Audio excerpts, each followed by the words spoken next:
following is an exclusive presentation of Jefferson Pilot Sports, a division of Jefferson Pilot Financial.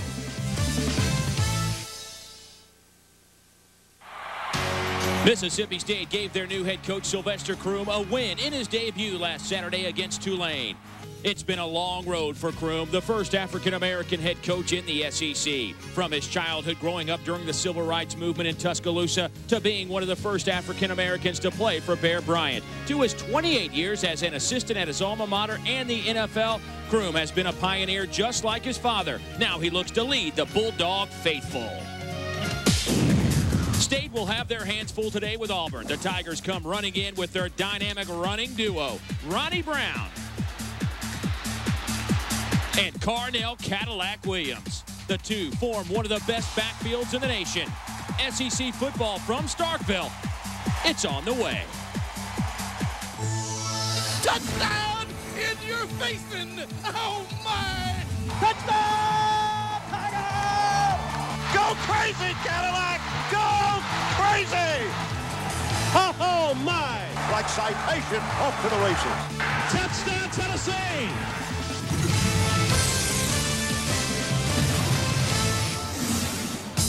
There is nothing like a college football Saturday to bring a group of people together and enjoy an afternoon of good old-fashioned Southeastern Conference football. And that's what we have today. The 18th-ranked Auburn Tigers heading to Starkville to take on Mississippi State. It's our JP Sports SEC Game of the Week. And hello again, everybody. I am Dave Neal. So glad you could join us. There is a buzz around this building today like I haven't seen in a few years. Sylvester Croom opens up with a win in his debut against Tulane last weekend, and all these people did, well, they got even more excited, if you can believe that. But today, their test is to knock off a top 20 team in Auburn. We'll see if they can do it. Let's find out by talking to Dave Baker and Sylvester Croom. Guys? Thanks, Dave. Coach, the sweltering Delta is a little bit different from the frozen tundra, but the intensity of play in the SEC West every bit as strong as the NFC North. There's no doubt about that. This is the best conference outside of that NFC North in the NFL, and I'm proud to be a part of it. Talk about this week. All the hoopla before last week's game. You said this week was more about football, more of a regular week for you. Yes, it was. I didn't have to do as many media appearances, and I was able to be around our players a lot more, and I thought we made some improvement this week, and I sure hope it shows up out on the field today. We appreciate you making this one. Have a lot of fun today, Coach. Thank you very much. All right, that's Sylvester Croom, Dave. All right, Buzz, thank you very much. We'll check with you throughout the game. But joining me now, my partner Dave Rowe. And Dave, let's face it now, Auburn's a team that has aspirations of an SEC West title. They'll have to display some of those skills today. What are your Toyota keys to this game? Well, for Auburn, it's first of all, establish the run. You start thinking of Auburn and you think of Cadillac Williams, but it doesn't all have to be Cadillac Williams. They have a Hummer in Ronnie Brown, who is an outstanding running back. And then, Dave, don't forget Trey Smith, who has excellent speed, quickness, and vision through the hole. They run by committee. For Mississippi State, it's mistake-free football. Easier said than done, but Mississippi State is not good enough to overcome mistakes. They need to play like they did last week. Only 3 penalties, no fumbles. They threw no interceptions, intercepted 2 on defense. Sylvester Croom would love an instant replay of last week. Well, Dave, we'll see in just a matter of moments if they can continue that high level of play. One thing we all noticed was the fact that this team, into the fourth quarter, Mississippi State had enough in their tank to really put it on Tulane. But different monster today with this Auburn football team. Much more physical game today. We're looking forward to some talented running backs on the field. Mississippi State won the toss. They defer, so Auburn will receive. Keith Andrews to kick it off for the Bulldogs, wearing their home maroon. Auburn in their road whites. It falls to Carnell Williams. Cadillac around the right side out to the 24-yard line, and that's where the Auburn Tigers will set up shop to open up their offense here in the SEC. Tommy Tuberville comes into this game. He knows what's in store. He just hopes his team can match the physicalness of Mississippi State today. And he thinks his team has the tools to compete in the SEC West. You see his record against Mississippi State, 3-2. There is Jason Campbell under center once again, 19-9 as a starter. Of course, a big week here from Mississippi.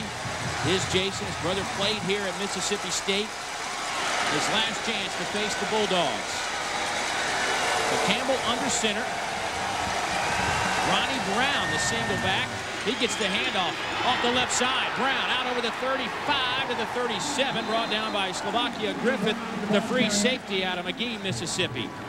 Well, let's take a look at our Chevy starting lineups. And for Auburn, we're going to focus on their wide receivers. So much attention is brought out about their running backs and Ronnie Brown and Cadillac Williams, but Devin Aromashodu is a guy to keep an eye on. Courtney Taylor, a big play man on the wide out spot as well. Up front, Danny Lindsay moves to his comfort zone. Played some center last year, but originally a guard, and feels a lot better next to center as opposed to the middle of that lineup. So Cadillac and Ronnie Brown in the game.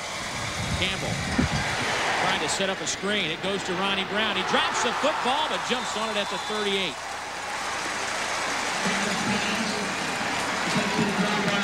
And the Chevy defensive lineup for Mississippi State. Ronald Fields, keep an eye on him. Coaches say he has changed his attitude. I'll get Dave Rowe's thoughts on him in just a moment. Clarence McDougal, at a outside linebacker, had a big interception last week, and the secondary's pretty good. Kevin Dockery, 18 career starts, certainly the veteran in that group. We also look to see Quentin Culberson, #2 for Mississippi State, come in. He's coming off a major leg injury from a year ago. So on second down, the handoff goes to Cadillac. To midfield and into Mississippi State territory. That's a gain of 12 and an Auburn first down.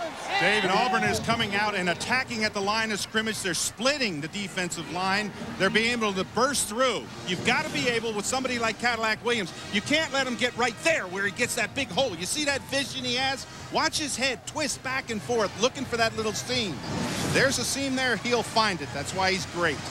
Carnell with 103 yards last week. Has 12 100-yard games to his credit.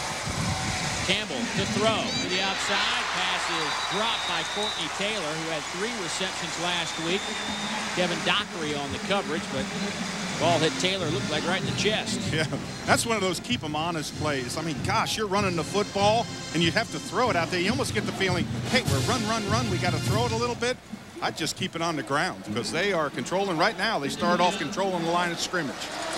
There's Al Borges, the new offensive coordinator for the Auburn Tigers. Great sense of humor, but Al gets he's real free spirit during the week, but on game day, a little different scenario for Al.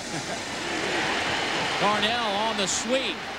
Dances around, powers his way inside the 40, brought down by David Hurd, the cornerback. And you see the elusiveness of Cadillac. And Tommy Tuberville told us last week that a lot of people think Cadillac's a guy that can make you miss on the outside, but he's just as good between the tackles. Well, that's exactly what he did on that play, Dave. He comes to the outside. Watch the toss to him. Now watch, this is going nowhere. All of a sudden, back inside. Look at the feet down quick. Get that acceleration. Dip that shoulder straight ahead. Man, I like him and have for several years. Well, Cadillac just tied Stacy Danley for 4th place on the all-time Auburn rushing attempts list. 526 carries in his career now. And Dave, you start looking at Mississippi State and say, okay, what do they have to do? The first thing you have to do is shed blocks. You've got to keep that separation, defense and offensive line, so you can move to the football. They got to slide, stay in front of Cadillac Williams and Ronnie Brown. And that will be a first down. You see the right arm of Rocky Good, our referee today. You know, talking to him, you see Ellis Johnson of Mississippi State, defensive coordinator. His job is to try to slow these guys down. I wouldn't want that task, but Coach Tuberville also told us, as did Al Borges, that they want to get Ronnie Brown more involved. 7 carries a week ago. They think they need to get him up in that 15, 16 carry, and we saw that early on. Absolutely. He's like that shooter who misses the first 4 or 5. You just keep on feeding it to him because you know he's got a good average. 6th play of this drive. Little play action. Campbell going up top. Looking to the corner. Pass is dropped. Courtney Taylor had his hands on it and dropped it in the end zone. Courtney Taylor did everything but catch this ball. He had great concentration. He had coverage. He had Dockery in his face, number 30. Watch to the right of your screen. You're going to see Dockery can't look back at the ball. But Taylor, he's got it. Look right here. Just look it in. It's in his arms. Oh, mercy, mercy. Taylor has 14 straight games with a reception, but the way he's going today, he's going to need to change something up. Yeah. That's 2 drops for Taylor today, but it's 2nd and 10. In his career, averaging just shy of 12 yards per catch. Devin Aromashodu also in the field, but they'll hand it off to Ronnie Brown. Brown with a big hole. Brown to the 20. Tripped up at the 18-yard line by Jeremy Johnson out of East Point, Georgia. The sophomore saw big 23 coming right at him. Boy, On this run, Ronnie Brown didn't even have to slow down. Watch him take the football. He doesn't even slow down. That's full speed right through the hole. Doesn't even have to look. Now watch this. Put that arm down right there. And boy, I was watching Ronald Fields there. He gets cut down. Can't do that. Big man's got to get up. You can't allow that center to cut you or that off guard to reach and get that block on you. 33 yards on 2 carries for Ronnie Brown. A good start for him. So first down again. Here's the toss to Cadillac Williams. And Darnell Williams close to the 10-yard line. A gain of about 8. Brought down by Slovakia Griffith. This is reminiscent, Dave, of what we saw South Carolina do to Vanderbilt last week on their opening drive. It's exactly what they did. What you do is you come down, Dave, and you take away the emotion. Mississippi State came in here with a lot of emotion. Auburn's able to run the football. They're controlling. They are really controlling the right side over there. Delwan Robinson, they're cutting off Fields as we've seen. They're kicking out the backer, and they've got a huge hole to the right. Second down and short for Auburn. Need to take it inside the 8 for a first down. Cadillac Williams into the 5, and that will be a first down. First and goal coming up for Auburn. You know, one thing I like about Cadillac Williams, I like the way he runs. He's hard running. Now watch right here. Good pull the offside. Lock right in there. You've got him turned. Now look at Cadillac. Watch him put that head down. You know, there's timid runners inside, Dave, and then there are people that run like Cadillac Williams. And, of course, Ronnie Brown. They put that head down there, always strafing to get that extra yardage. 10th play of this drive coming up. They've run it 6 times, thrown it 3 times. Jake Slaughter, the fullback, in the game alongside Carnell Williams in that backfield. Handoff goes to Cadillac. This time he is stopped cold. What Mississippi did to stop that one, Dave, they brought edge pressure, little blitz, run blitz, where they bring that edge pressure, turn them back inside. Ronald Fields led the charge from his nose tackle position. 6'2", 305 pounds. I think he broke his chin strap. I saw him trying to buckle that chin strap. You don't want to bring him out right now, but he comes to the sideline.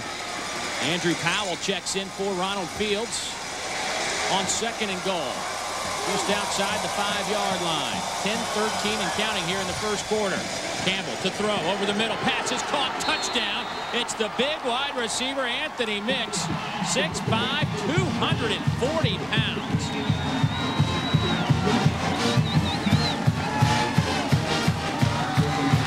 What a great pattern. It's a slant. Watch this. Right over the middle. Just dump it to him. Uses that big body. Look at the size of him compared to the defensive back. You're right. Big size, big target. Go to him.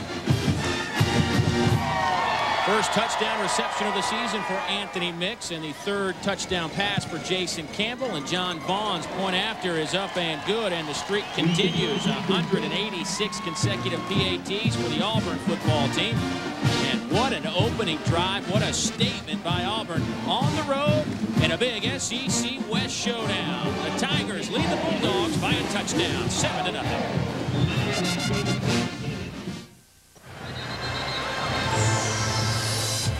SEC football is being brought to you by Napa Auto Care Centers,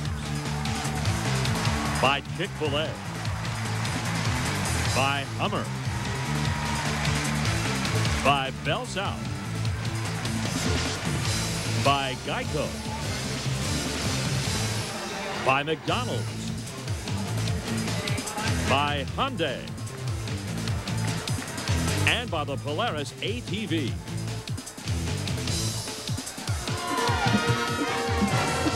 The Auburn faithful happy with an opening drive by their Tigers. 7-0 first quarter action.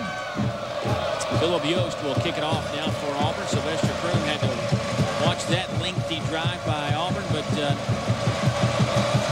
we'll see what Mississippi State can do when they take over. Kickoff is deep by Yost. And Fred Reed will take it out of the end zone. Fred Reed spinning around to the 20-yard line. Pretty good return. Kind of dangerous.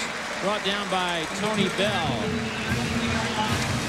Time now for our Safe Auto Insurance successful drive, and that was a successful drive, Dave. 11 plays, 75 yards, and that successful drive means another $500 to the SEC's education initiative, courtesy of Safe Auto Insurance Company. Call 1-800-SAFE-AUTO, and you too can be a successful driver.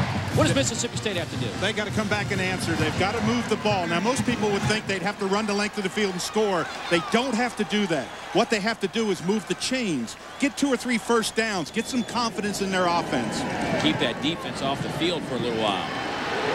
Jarius Norwood brought down for a 6-yard loss by Ontarius Williams. Take a look at our Chevy lineups for Mississippi State. McKinley Scott. They're hoping somebody in that wide receiver position can break out and be a big play man. Up front, Richard Birch. He's one of those good tackles. David Stewart, the other tackle, another guy that Sylvester Croom talked to us about. Very talented at those tackle positions. And there is Omar Connor, 7 of 9 in his opening game. Over 100 yards, 1 touchdown. But just a sophomore, actually a freshman in terms of playing the quarterback position. That handoff gets about a yard. After playing wide receiver a year ago, Dave, he's now thrown back into the fire as a quarterback. And our Auburn defense, Brett Edens, 15 career starts, kind of a retooled defense. 5 of their top 7 players from their front 7 have moved on to the National Football League. Travis Williams, Ontarius Williams, and Kevin Sears are guys that really have to play well. In the secondary, pretty strong group right there, led by Carlos Rogers, who's seen it all in his 32 career starts. 3rd and 12. A lot of pressure on this young quarterback. 4-man rush. Connor steps up, fires, pass is caught, but well shy of the first down by Jarius Norwood. So at least they got some positive yardage, but they will have to punt it away. And you know, Connor on that play doesn't look like it's going to be a very good play, but last second brings it down. It's a little just turn and come back right out. It's almost like a safety valve. Not enough yardage to get first down. But watch, he's going to come up right there. Good tackle right there. You drop him down short. But the point I wanted to make is that Connor, look at that, on the run, dives that ball. He said he really likes to throw in that rollout action. Jared Cook will punt it away. Line drive Cook. Trey Smith on the return at midfield. Flag is down. A 35-yard punt by Cook. Mario Bobo makes the tackle for Mississippi State.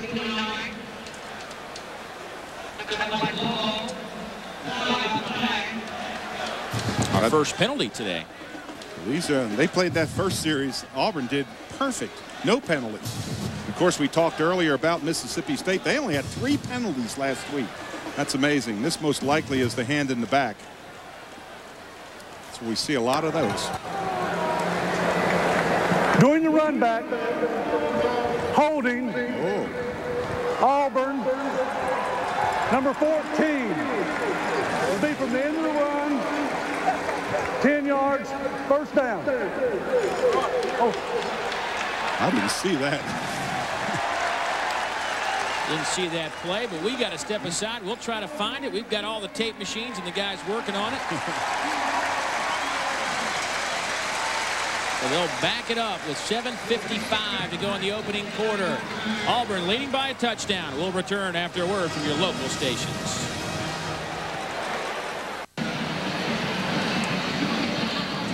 Auburn leading by a touchdown. Going back to that punt. Well, Dave, here's what they're going to call. Watch right there. Watch, he breaks inside here. Now watch when they come back on him. I just don't see the hold. That's not a hold. That's a stick. You see the flag come in? That was where the holding was called. And they said it was Courtney Taylor, and Courtney Taylor was on right in front of that sideline. So regardless, Auburn will just back it up a few yards, but they have the football first down and 10 from their 39. Second drive of the game for the Tigers. The toss sweep to Cadillac Williams. Keeps those feet moving out to the 44, 43-yard line. And let's go back to that opening drive, Dave, because it was pretty impressive. It was. It was Cadillac Williams through the hole, just finding that little running room, that little fish. And then Ronnie Williams, he's ripping it up inside. Then you go to your big tight end. Anthony Mix, he's a big target, 6'5". You talked about his size, Dave. That was an easy one. Tommy Tuberville would love a lot more like that, and so would Cadillac Williams. Second down and 6.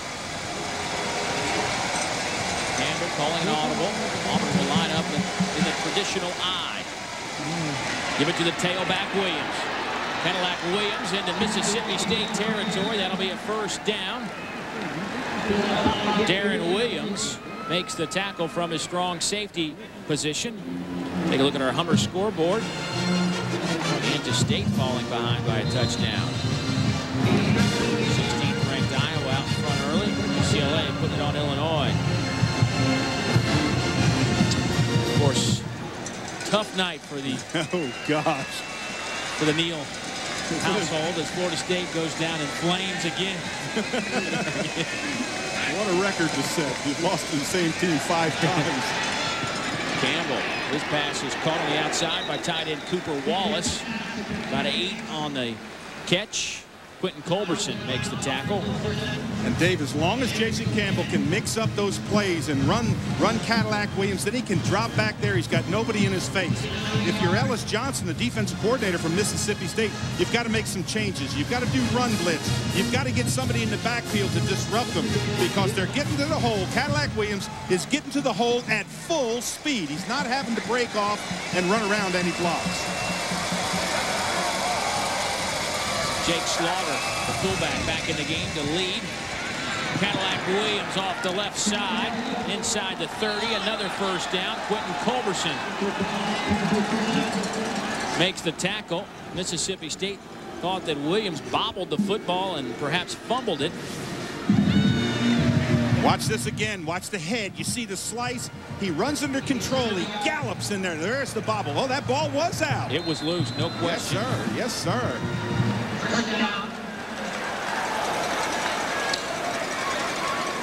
Cadillac Williams has moved up. We told you about his rushing attempts where he just tied Stacey Danley. He's now fourth by himself in that department. He's also 4th in rushing yardage. Got to bring people if you're Mississippi State. You've got to get in the backfield. Campbell throws off his back foot looking for tight end Cole Bennett.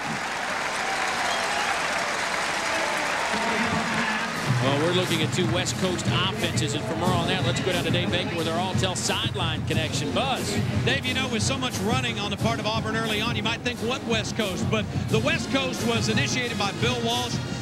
Sylvester Croom got it from Mike Holmgren and the Green Bay family, Mike Sherman, all those guys. But it's really not so much. It's designed to get 4 yards of play. Doesn't necessarily have to be a pass. It's about how you do it. It's a system, and Al Borges learned it on the West Coast. He said he was running it before it was even called the West Coast offense. So you're seeing a couple of different variations today. We've seen this a lot. Ronnie Brown off right guard. Picks up 9 on the play. Darren Williams makes the tackle. But there are some gaping holes on the right side of that offensive line for Auburn. And missed tackles. Got to shed the blocks. Look at this. Everybody's locked up. Then you got to tackle them. You got to wrap them up. You got to have help.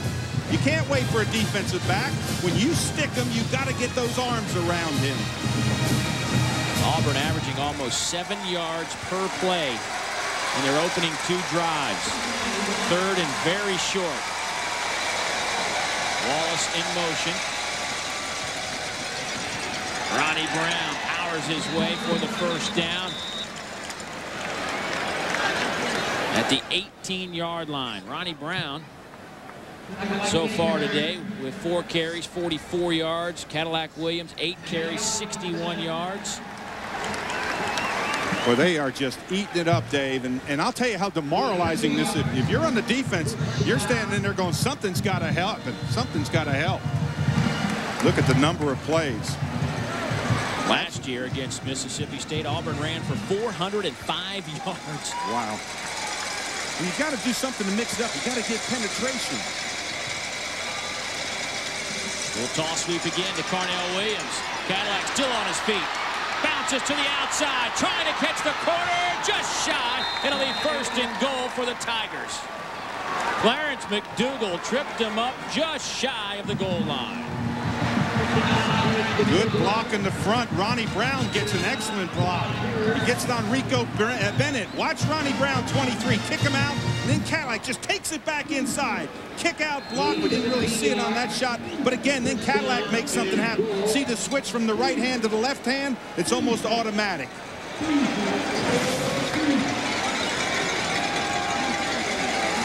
Jake Slaughter back in at fullback. Cooper Wallace in motion. Handoff goes to Cadillac Williams. Touchdown, Auburn.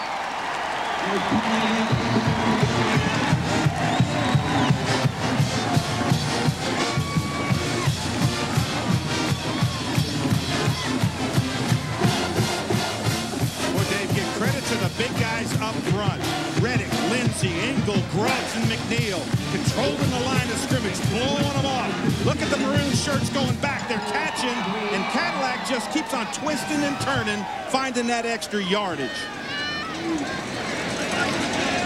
John Vaughn's point after is good. Tommy Tuberville told us that Cadillac Williams was certainly motivated. You just saw it on that drive.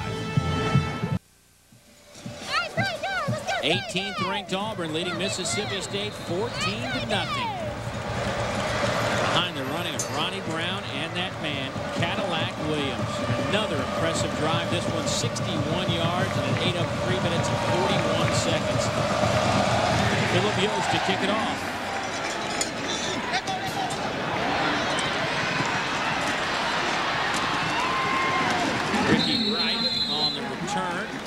Just shy of the 20-yard line. Well, Cadillac's off to a good start today, but he had a great game last year against Mississippi State. A career day with 6 rushing touchdowns. He had runs of 2, 3, 6, 17, 22, and 72 yards, 4 scores in that 45-13 win over the Bulldogs. He had 154 yards at the break and finished with 161 on the day after sitting out most of the second half. He broke Joe Cribbs' school record and became one of 3 SEC players to score at least 6 touchdowns. Connor's pass is caught on the outside. Will Prosser makes the catch. That'll be about a yard and a half shy of the first down. But you see what Cadillac's done so far in the first quarter with 79 yards and that touchdown. By the way, Dave, he just tied Joe Cribbs for 2nd all-time in rushing touchdowns. 34. He's 9 shy of one Bo Jackson. Yeah, and I'll tell you one thing, that's some great company.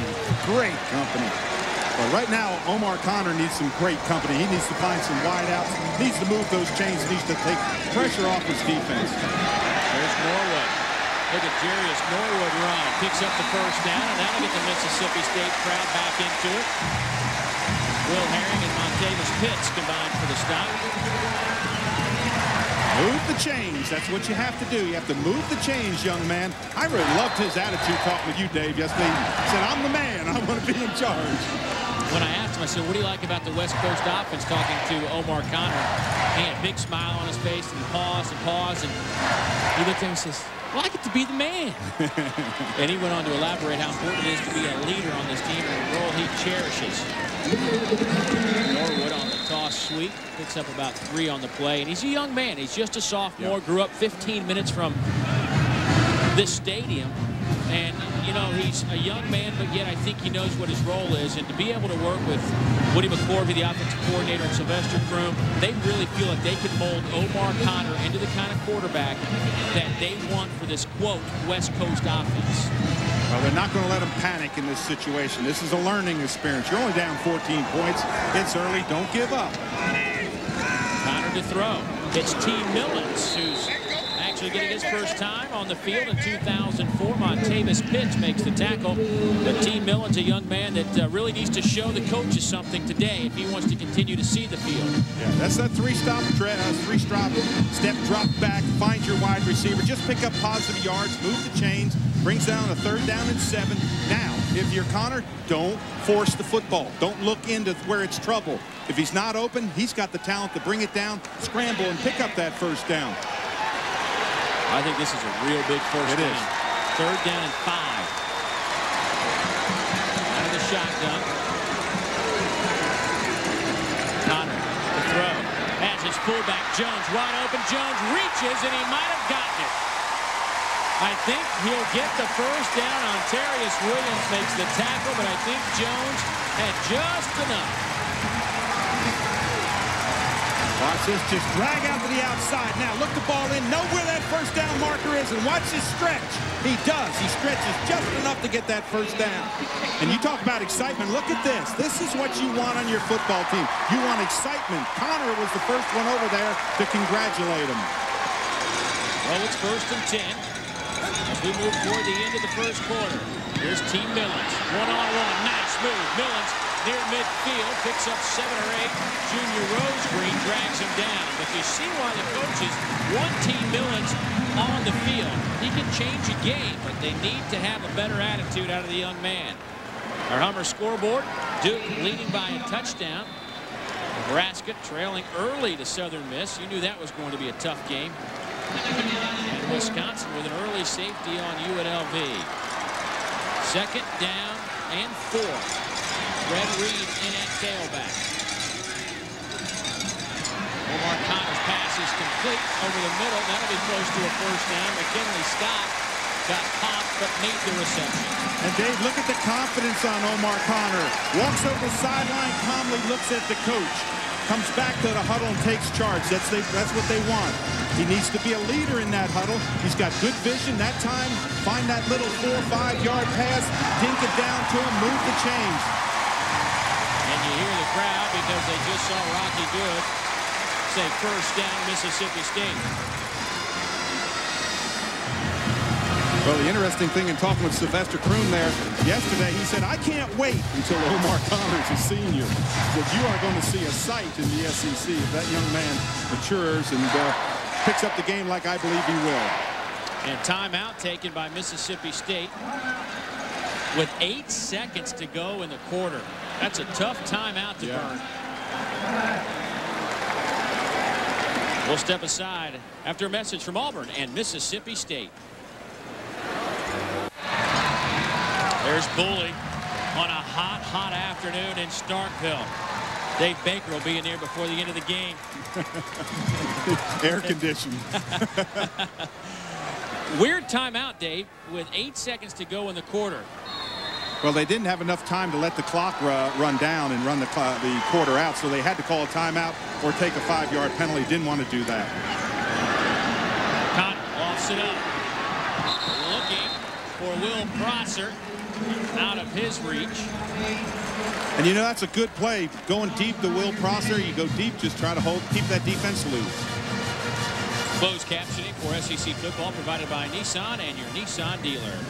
Let's check in with Dave Baker. Dave, the reason they had to take that timeout, former Alabama quarterback Freddie Kitchens is a guy that signals plays in this West Coast for Mississippi State. Sylvester Croom told us that a play could have as many as 12 different elements in terms of a play call. They've tried to simplify it, but that was one of the few times where they've gotten mixed up, and that's why they had to take the timeout. Thank you, Buzz. This will be the last play of the quarter. Connor throws. That hits Will Prosser this time to the 40-yard line. A gain of 6 yards, and Mississippi State driving well, but an injury on the play up front for Mississippi State. We will update the status of Otis Ridley when we come back, but that's the end of the first quarter. Auburn with an impressive offensive display, leading by a couple of touchdowns. Back to Starkville after this.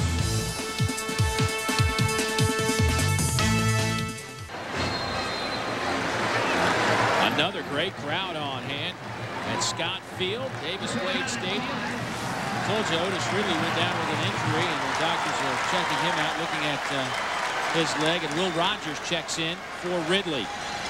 And a nice drive by Mississippi State, but now they'll be backed up on a 3rd down. It was 3rd and 5. Chris McNeil snapped the ball a little too quickly.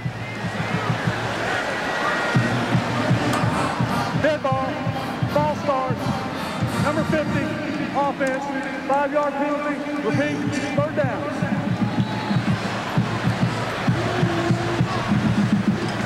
Our Gatorade first quarter stats. Dominant performance by Auburn. 122 yards on the ground. And look at that.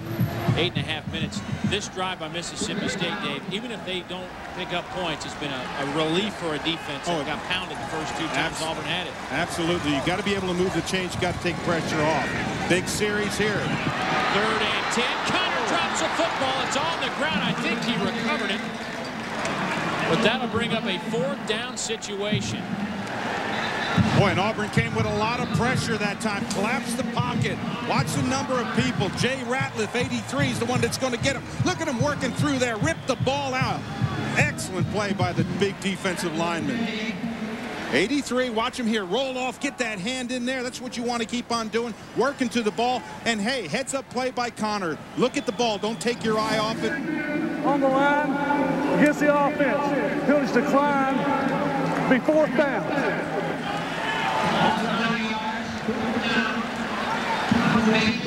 You go right up into your quarterback. Go right up into your player's face. Say, hey, you're not helping him out there. That's the wide receiver that he's got to pick up. Tommy Tuberville's pretty intense out there, Dave. Jared Cook. Nice high kick. Trey Smith calls for the fair catch, but he's run into, and that will bring out some flags. Mario Bobo, the true freshman out of Portland, Mississippi, inadvertently bumped into Trey Smith. He actually was trying to get out of the way, but boy, what a penalty. They would have had the ball on about the 7 or 8 yard line. Watch this. He's going to bump right into it. Bobo's going to hit him. When he tries to dodge him right there, he actually touches his shoulder. Flags come down, but look where the ball bounced out. Right? Number 6. Yep. The penalty's 15 yards you can't from hit the end of the kick and an automatic 1st down. You can't hit the punter, and he barely hit him. I mean, it's a tough penalty, but it was a violation. We have seen on the opening drive, Dave, some unbelievable talent in the backfield for Auburn. And they have what you could say a 2-car garage. And look at the numbers they have posted. Ronnie Brown 2 years ago, or actually a year and a half ago, 1,008 yards, 13 touchdowns. And Cadillac's season last year was monumental with 17 touchdowns, 1,300 yards rushing. Both of them are healthy, they're eager, and they have all the talent that you need in one. Absolutely. I loved when we had Cadillac Williams in an interview with him. We said, what do you call Ronnie Brown? He said, he's like a Hummer, an SUV. He's an off-the-road vehicle. What a compliment to each other. So Auburn will take over the 32.5-yard line, 1st down and 10.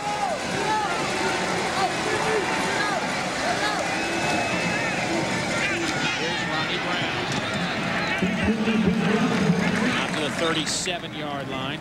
Time for our Chick-fil-A nugget of the game. And going back to Ronnie Brown and Cadillac, they both have said openly they want to have 1,000 yards each this season. But let me tell you how tough that is. We know the list of running backs that have come out of Auburn, but only one time in Auburn history have they had 2 1,000-yard rushers in the same season, and it didn't involve Bo Jackson.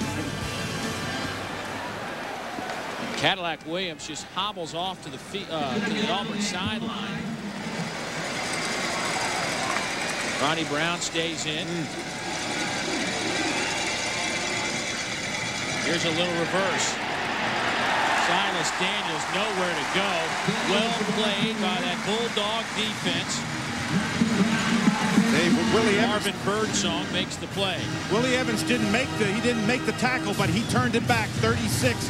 He's got backside. Look at him right there. Turned it back inside. Then he gets a little bit of help coming in there. Great play. Excellent play. That's when you're playing your techniques and the things that you have to do. He gets help from Birdsong.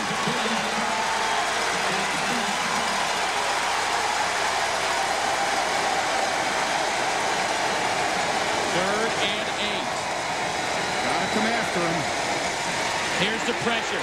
Campbell tries to set up the screen, and Mississippi State just hustled their way into stopping that play. Willie Evans put the pressure on the quarterback. We just talked about Willie Evans. Top of the screen. Watch the pressure right here. Speed. You can't even reach out and get him there. McNeil, 73, couldn't get him. Willie Evans around the corner made him throw the ball quickly. Flag on the play. Pistol grounding. Gets the offense. Number 17. 4th down. And that will move the ball back to the spot of the throw, Dave, which is at the 25-yard line. Well, intentional grounding means you have to be inside the tackles, tackle to tackle. Where's he throwing it to? Look at this. He's throwing it back. See, what they're saying is there was nobody out there. No receiver out there. 3 linemen, but no receiver. Net result is a Cody Bliss punt opportunity. So the Bulldog defense stood strong on that possession. Jonathan Lowe back to return this punt. He bobbled a couple last week against Tulane. Makes one man miss. Dancing around out to the 36-yard line. Carlos Rogers makes the special teams tackle. 45-yard punt, a 6-yard return. Omar Connor set to take the field again for the Bulldogs. Dave Baker back here with you down on the sidelines on a steamy day in Starkville. You see trainer Arnold Gamber. He is working on Cadillac Williams. A left ankle indicated that kind of somebody rolled up on top of him. They've taken the tape off that was there before the game as a precautionary measure. See how it goes and see whether or not the Cadillac can get back in on a slightly repaired tire, Dave. Well, Dave Rowe. Well, what happened on this, he's right there, and what happens is he's blocking, and then see how he falls out of the pile. He fell over top of somebody. Somebody might have just kicked him in the back of the heel. They'll retape it, and I'm sure Cadillac will at least attempt to get back on the field this afternoon. Off to a great start with 79 yards on 10 carries. Now Mississippi State gained some momentum on their last drive before they had to punt. And Norwood picks up very little on that play. And Dave, Omar Connor has been I think he's played well. Quick out right there. He threw that other flat to Millens. They're getting to him quick. Little juke right there. Then when he fumbled that ball and he got under pressure, he had the presence of mind to keep his eye on the ball. He saw it and he worked his way around to recover it. He's under a lot of pressure. He's making pretty decent decisions. Needs to move the chains, get a little bit more consistency with moving the chains. Not a bad day throwing the football. No. 8 of 9. 3 receivers in the game. Dump it off to Norwood. Well played by the Auburn defense. Will Herring really just stayed, as they say, low to the ground and did not get juked out. Well, he's got a big offensive lineman running down his throat, but Will Herring stays out there, turns that play in. If he doesn't allow that play, if he makes that play get outside, it's going for a lot of yards. That's a pretty good play by Will Herring. He goes about 220, and he's got big John Wadley, 335 bearing down on him. He has to worry about Johnny Wadley and then try to make the tackle. He did a good job on that one. Kept that outside position. 3rd down and 13 now for Mississippi State. Connor rolls out of the pocket, being chased by Travis Williams. Lofts it up in the air. Pass is caught at the 38-yard line by McKinley Scott. And Connor is down at the 22. And McKinley hobbles off the field. Omar Connor told me that he likes to throw it on the run. I like to get out of that pocket. Watch this squaring out his shoulders. He's directing his offense. Again, looking down, you see that left arm pointing, and he throws a strike. He got squashed at the tail end. He got squashed and he got up, but this is what you want. You want your quarterback getting up, being a leader. There's McKinley Scott, hobbled off the field. Connor stays on and hands it off to Norwood. Not much happening on that play. At least this break will give Connor a chance to shake off whatever is ailing him. Sylvester Croom. Not a whole lot of emotion change there. Very intense in the game. This team is not a deep football team. I mean, no. that is one area they cannot afford any injuries, whether it's the offensive line, which is a real big concern for them in terms of depth, but even the wide receiver position.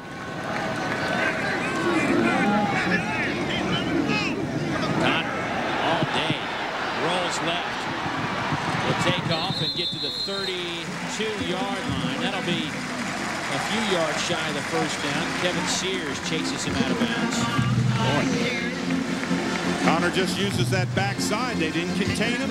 Saw it, had that run pass option, said, hey, I'm going to pick up 4 or 5 safe yards.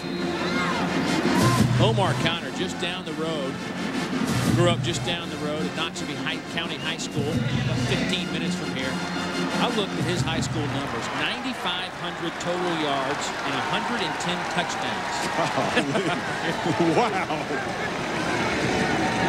On 3rd and 5, Connor steps up in the pocket, gets to the 30-yard line, but that'll be 3.5, maybe 4 yards shy of the first down. And Not a bad play here for Connor. What happens is the pocket collapses. Look at this pressure outside. He feels it right there, and he gets as many yards as he can. Well, Keith Andrews, Dave, will step onto the field now to attempt a 47-yard field goal. This young man, a sophomore out of Louisiana, hit a 59-yarder in high school, handled the kickoff duties a year ago, but a flag is down, and if this is against Mississippi State, that 5 yards will be big. Ball start. Offense, number 48. Finished 5 yards from the previous spot. Repeat, 4th down. And Dave, they were one man short on the play. He tried to get on, but ran back off. And what he did is took too much time. Boy, that makes this a long field goal. A 52-yard field goal, but as I said, Keith Andrews is a guy that in scrimmages this year has hit 3 or 4 field goals over 50 yards, had a 59-yarder in high school. It'll be a pooch kick, and it's a good one. A spiral, angling for the corner, and it goes out at the 8-yard line. A nice play from Keith Andrews, but another injury to a Mississippi State offensive lineman. We'll update the injury situation when we come back after a word from your local stations.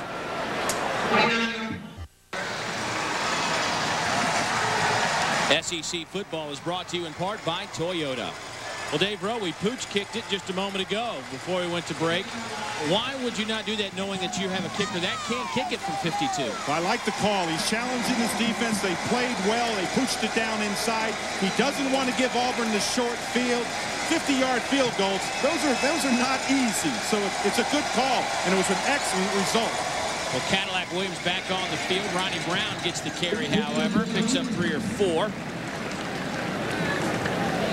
Brought down by Kenny Kern and Corey Clark. And Dave, if you're in that Mississippi State huddle right now, you're saying to yourself, you want somebody to turn around and look up and say, hey, we're going to put our foot right down here. We're going to stop them right now. Who is that guy? Well, if I was going to have one that was going to be out there, I'd look for Ronald Field, someone like that, somebody who's a leader by example. And the senior. Comes an audible. 2nd down and 7. Out of the eye, the handoff goes to Ronnie Brown. Ronnie Brown still on his feet. Brown to midfield. And run out of bounds at the 31-yard line by Slovakia Griffith.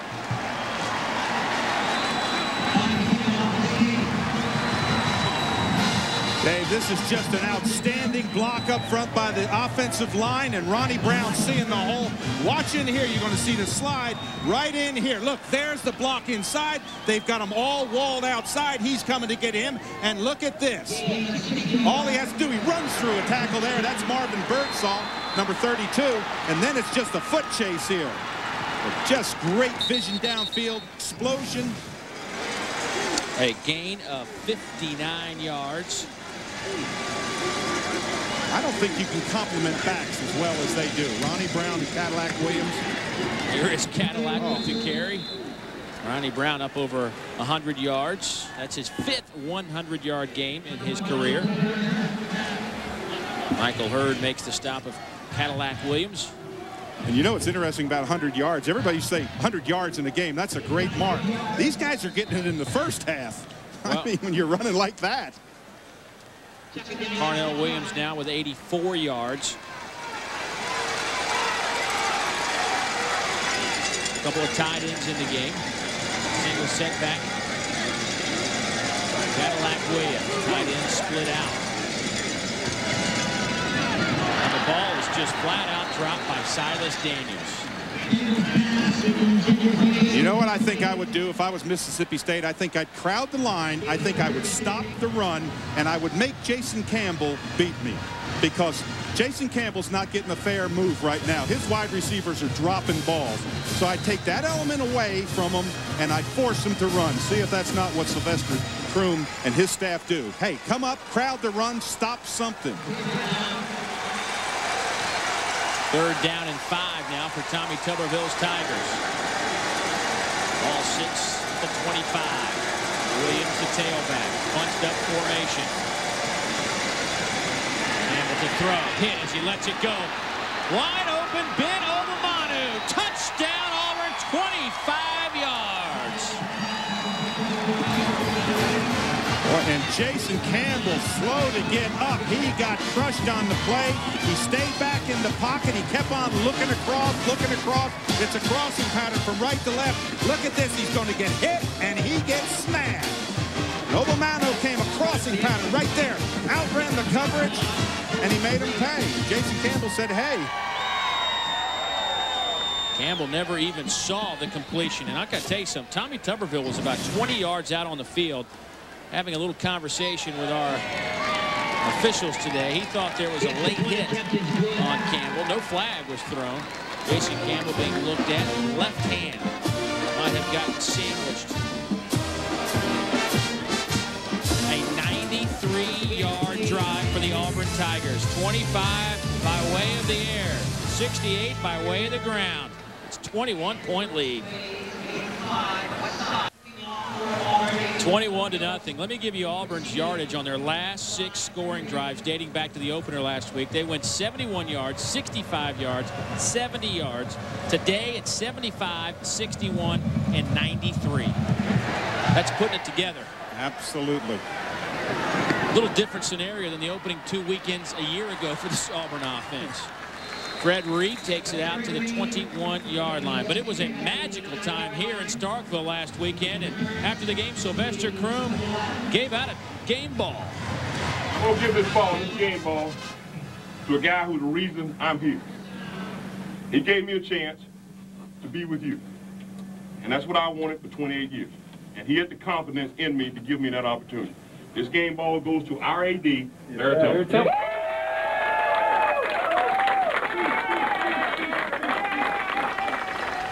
A magical moment on the field and in the locker room as Fred Reed takes the handoff, picks up about 6 on the play. But, you know, we had a chance to go to Larry Templeton, the athletic director's house last night, and spend some time with him and David Hazel, the current athletic director over at Auburn, who's retiring or moving to a different location in the Auburn family in January. And Larry was very taken aback by the game ball that Sylvester Croom gave him. And that's one of those things as an AD. A lot of times you don't get thanked, you know. His first one, Dave. First one, and what a moment it was for him. I've received game balls, and let me tell you something. It swells up big in your throat. It's a big moment. Fred Reed might have lost a yard. Tackle made by Josh Thompson. But it was publicly, we don't have a chance to really say kind of what goes on a Friday night when we get to campus. But people, if you've had a chance to be around this league like we have, what a great family environment, atmosphere it is. And I'm not talking about each school, but watching David Hazel of Auburn and Larry Templeton and their close relationship last night at dinner over at Mr. Templeton's house. It's one of those things that, you know, we get to see. A lot of people don't get to see that, but this is a family in this league. Good food, too. I was going to get to that. It's great food. Red beans and rice, one of my favorites. McKinley Scott in motion on a bad ankle. Here's Omar Connor scrambling, firing, passes batted down in the middle of the field by Mayo Sowell. And the senior out of Birmingham, right place, right time. Well, and Connor never saw Sowell come into place. Watch right here. He's going to see. Right now, he sees him open right there. He's going to throw it to him. Sowell is standing right in the middle, right in front of him. Good heads-up play. Play that quarterback's eyes. Good play by number 57. Jared Cook will have to punt it away to Trey Smith. Good kick. Smith has to backpedal to the 25, but has some room for the return. To the 37-yard line. Blake Pettit makes the special teams tackle, a 12-yard return. Big Day Bro, the running backs have been the story today. Well, they have. Look at the movement. Look at the head motion. Everything they do. Ronnie Brown and Carnell Williams. Carnell Williams in there for a score. Ronnie Brown, good blocker. He gets the ball, gets an opportunity. He, too, put that head down, rumble over him. And what bigger run than just blowing him over and then taking off on a track meet. You talk about numbers, look at that. Wow, that's a great average. 7 rushes, 111 yards. Man, that's up in the double digits. 195 yards for those two combined today, and we're not even to halftime. We've got 5 minutes, almost 6 minutes to go before the break.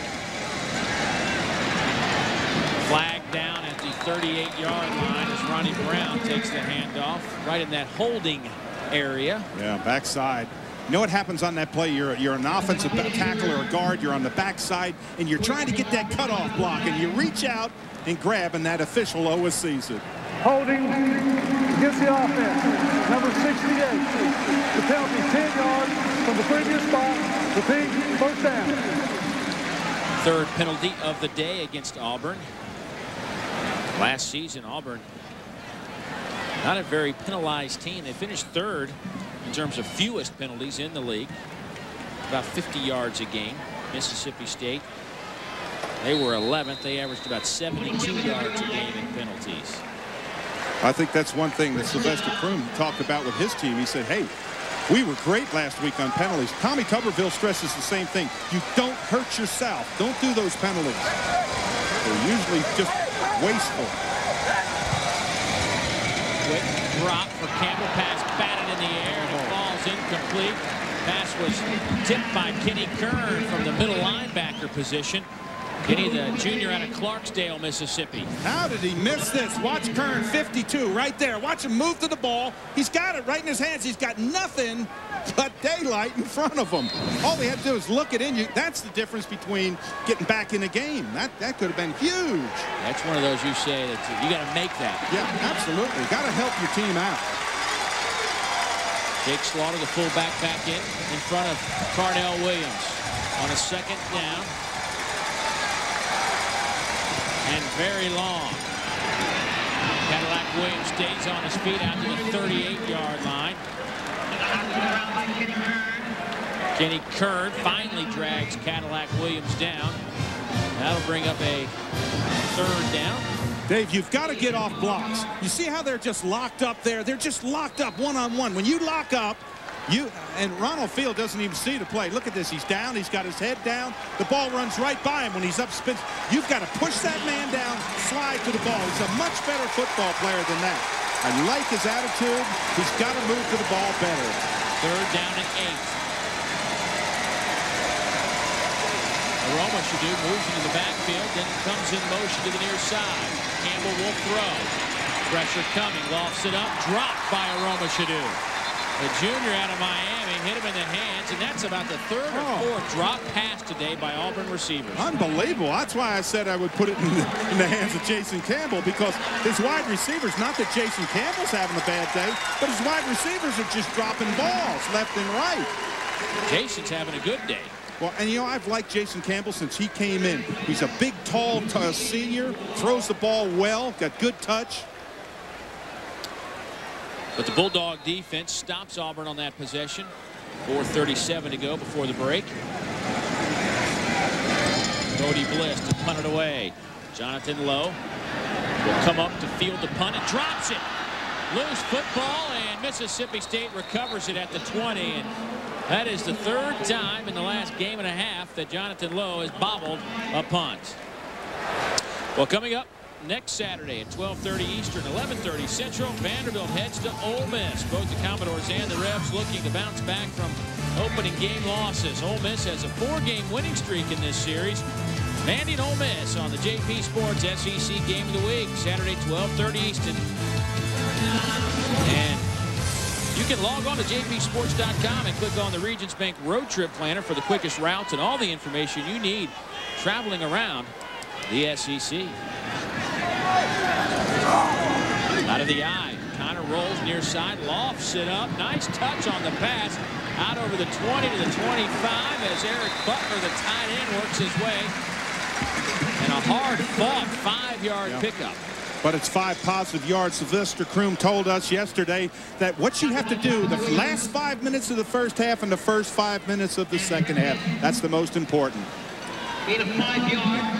There's Woody McCorvey down there, the offensive coordinator. Fun talking with him yesterday. Very calm. You know, got a great presence of what he expects from his team. Knows he doesn't have a whole lot of depth. Pressure coming. Connor avoids it. Hitches tight end. Butler again. First down, Mississippi State. You saw the quickness that Omar Connor possesses. Pressure came from Kevin Sears, and he just sidestepped him. Boy, and Butler, big target out there. You're right. Watch Connor when he comes out of here, just right there, makes people miss. Then he finds his big tight end, Eric Butler, and Butler puts the head down. They really like the redshirt freshman, Eric Butler, number 88. Look at that, 12 completions, only 77 yards. That's that West Coast offense, dump 3-4 yards at a time. He's got a good percentage of completion. Popped in the air. Darnell Jones gets laid out on a high throw from Omar Connor. Incomplete. Clock stops at 3:13 in the second quarter. And you know, Dave, everybody talks about this West Coast offense, and I played in the West Coast. All it is cluster receivers. They branch out, go all over the place. Motion out of the backfield, 3 or 5 step drop, quick dumps to your running back, try to pick up that 3, 4, 5 yards, moving the ball. But today, Auburn with theirs is power running. They're just running strength on strength. They're jamming the ball down Mississippi State's throat. I don't know what part of the West Coast offense that is, but if I had two like Cadillac Williams, I'd be doing it too. Long throw, pass is caught by Prosser. Flag down at midfield, but that's good enough for a first down if it holds up. Boy, great concentration by Prosser. He's covering. He beats Carlos Rogers, number 14, and that's their best cornerback. Good look downfield, and you got to be happy when your wide receiver goes up and gets the football.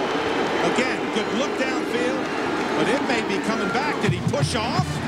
I didn't see that. But I think they're marching that ball back. Pass interference are calling against Will Prosser. On Carlos Rogers. Maybe we can see that again. It's just it's a route downfield. What you're doing is you're driving hard right there now. You're going to turn up real quick. You see the left arm out there? That's, I think, what they call. Well, it's not much. At the same time, Rogers had his right arm out. I mean, I agree with you, but I think it was the left arm, the little tiny left arm that rode out there by Prosser. But it's a huge play, and it goes against Mississippi State. Absolutely. I mean, I didn't like it. I'll be honest with you. I mean, this is a contact sport. And they both made contact. Yeah, absolutely. It's not like one guy had an arm out and one didn't. And you know that man didn't like it. No, he didn't like it. Well, what happens is defensive pass interference or offensive pass interference is when one team gets an advantage. You push your guy down to the ground. Not something little like that. Delay a game. Gets the offense. 5-yard penalty from the previous spot. Repeat second half. They're backing up, and let's throw it down to the field, check in with Dave Baker.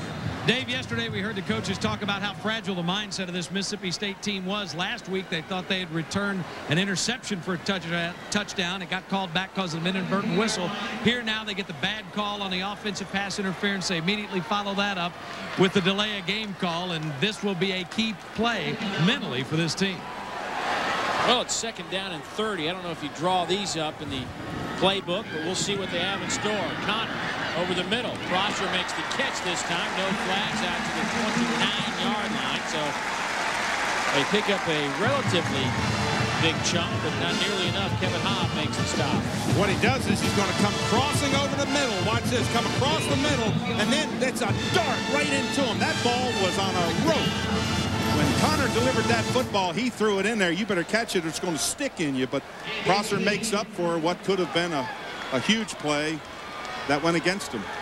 Gain of 12. That'll bring up 3rd down and 18 now. 2 receivers to the near side, 1 to the top. Connor steps up, fires over the middle. Pass is caught at the 45-yard line by Joey Sanders, the young receiver who actually went to high school with Omar Connor. And that'll be a couple of yards shy, however, of the 1st down.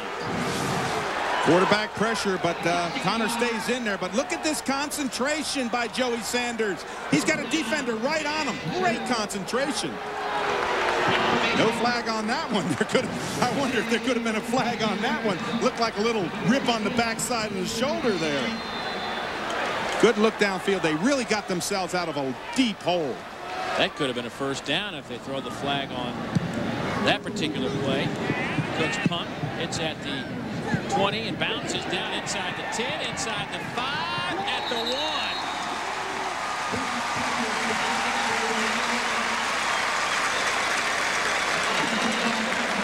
A 54-yard kick. Well, hey, fans, be sure to enter the Toyota You Pick 'em contest. Just go online at jbsports.com and click on the Toyota banner. Pick the winner of each week's game and automatically register to win an all-expense-paid trip for 2 to the college football game of your choice, the Toyota You Pick 'em contest. Well, Dave, with 37 seconds left, we got to think Auburn's just going to try to avoid turning it over and back it up. Absolutely.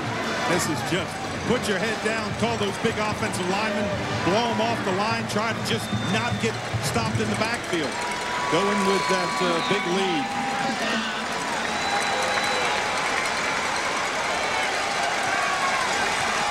Cadillac Williams, your tailback. Jake Slaughter, the fullback. Jason Campbell with a quarterback sneak.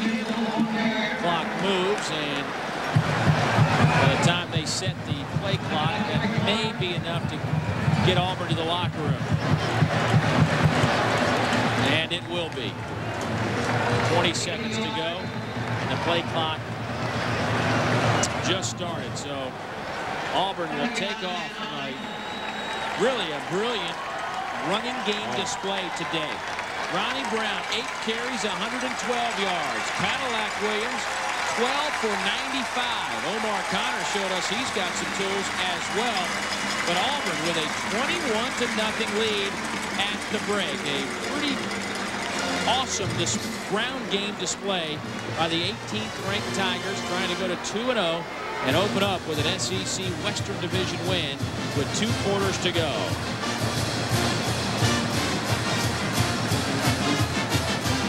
Let's go down to Dave Baker, who has Tommy Tuberville. Guys? Tommy, a little bit different offensive performance first 2 weeks of this year as opposed to last year. Yeah, we're making some plays. We're running the football, and you run the ball, it opens up a little bit. Still disappointed in our passing game. You know, we're not protecting. Number 36 is killing us. We haven't blocked him yet, but we got to get a little bit better in our passing game. Our running game will continue to go if we just keep blocking the way we're blocking. But defensively, we can't catch him. I mean, this little kid can run, you know, and he gives some big plays out of bad plays. So I'm proud of what we've done so far, but we got to continue to improve, keep our focus. All right, thanks, Coach. Best of luck second half. No matter which coast you're on, when you're blocking and able to run the football like that, whether it's the West Coast or the East Coast, it'll work. Auburn goes to the locker room with a 21-0 lead over Mississippi State.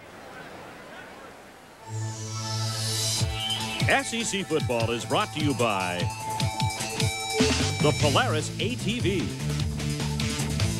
by Chick-fil-A, by BC Powder, by Surplus Warehouse, by Napa Auto Care Center, by Bell South, by Crystal, and by Toyota.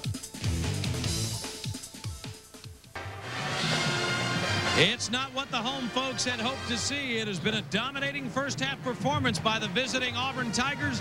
Tommy Tuberville's club leads by a count of 21-0 at the half. Dave Baker back here with you in Starkville, Mississippi.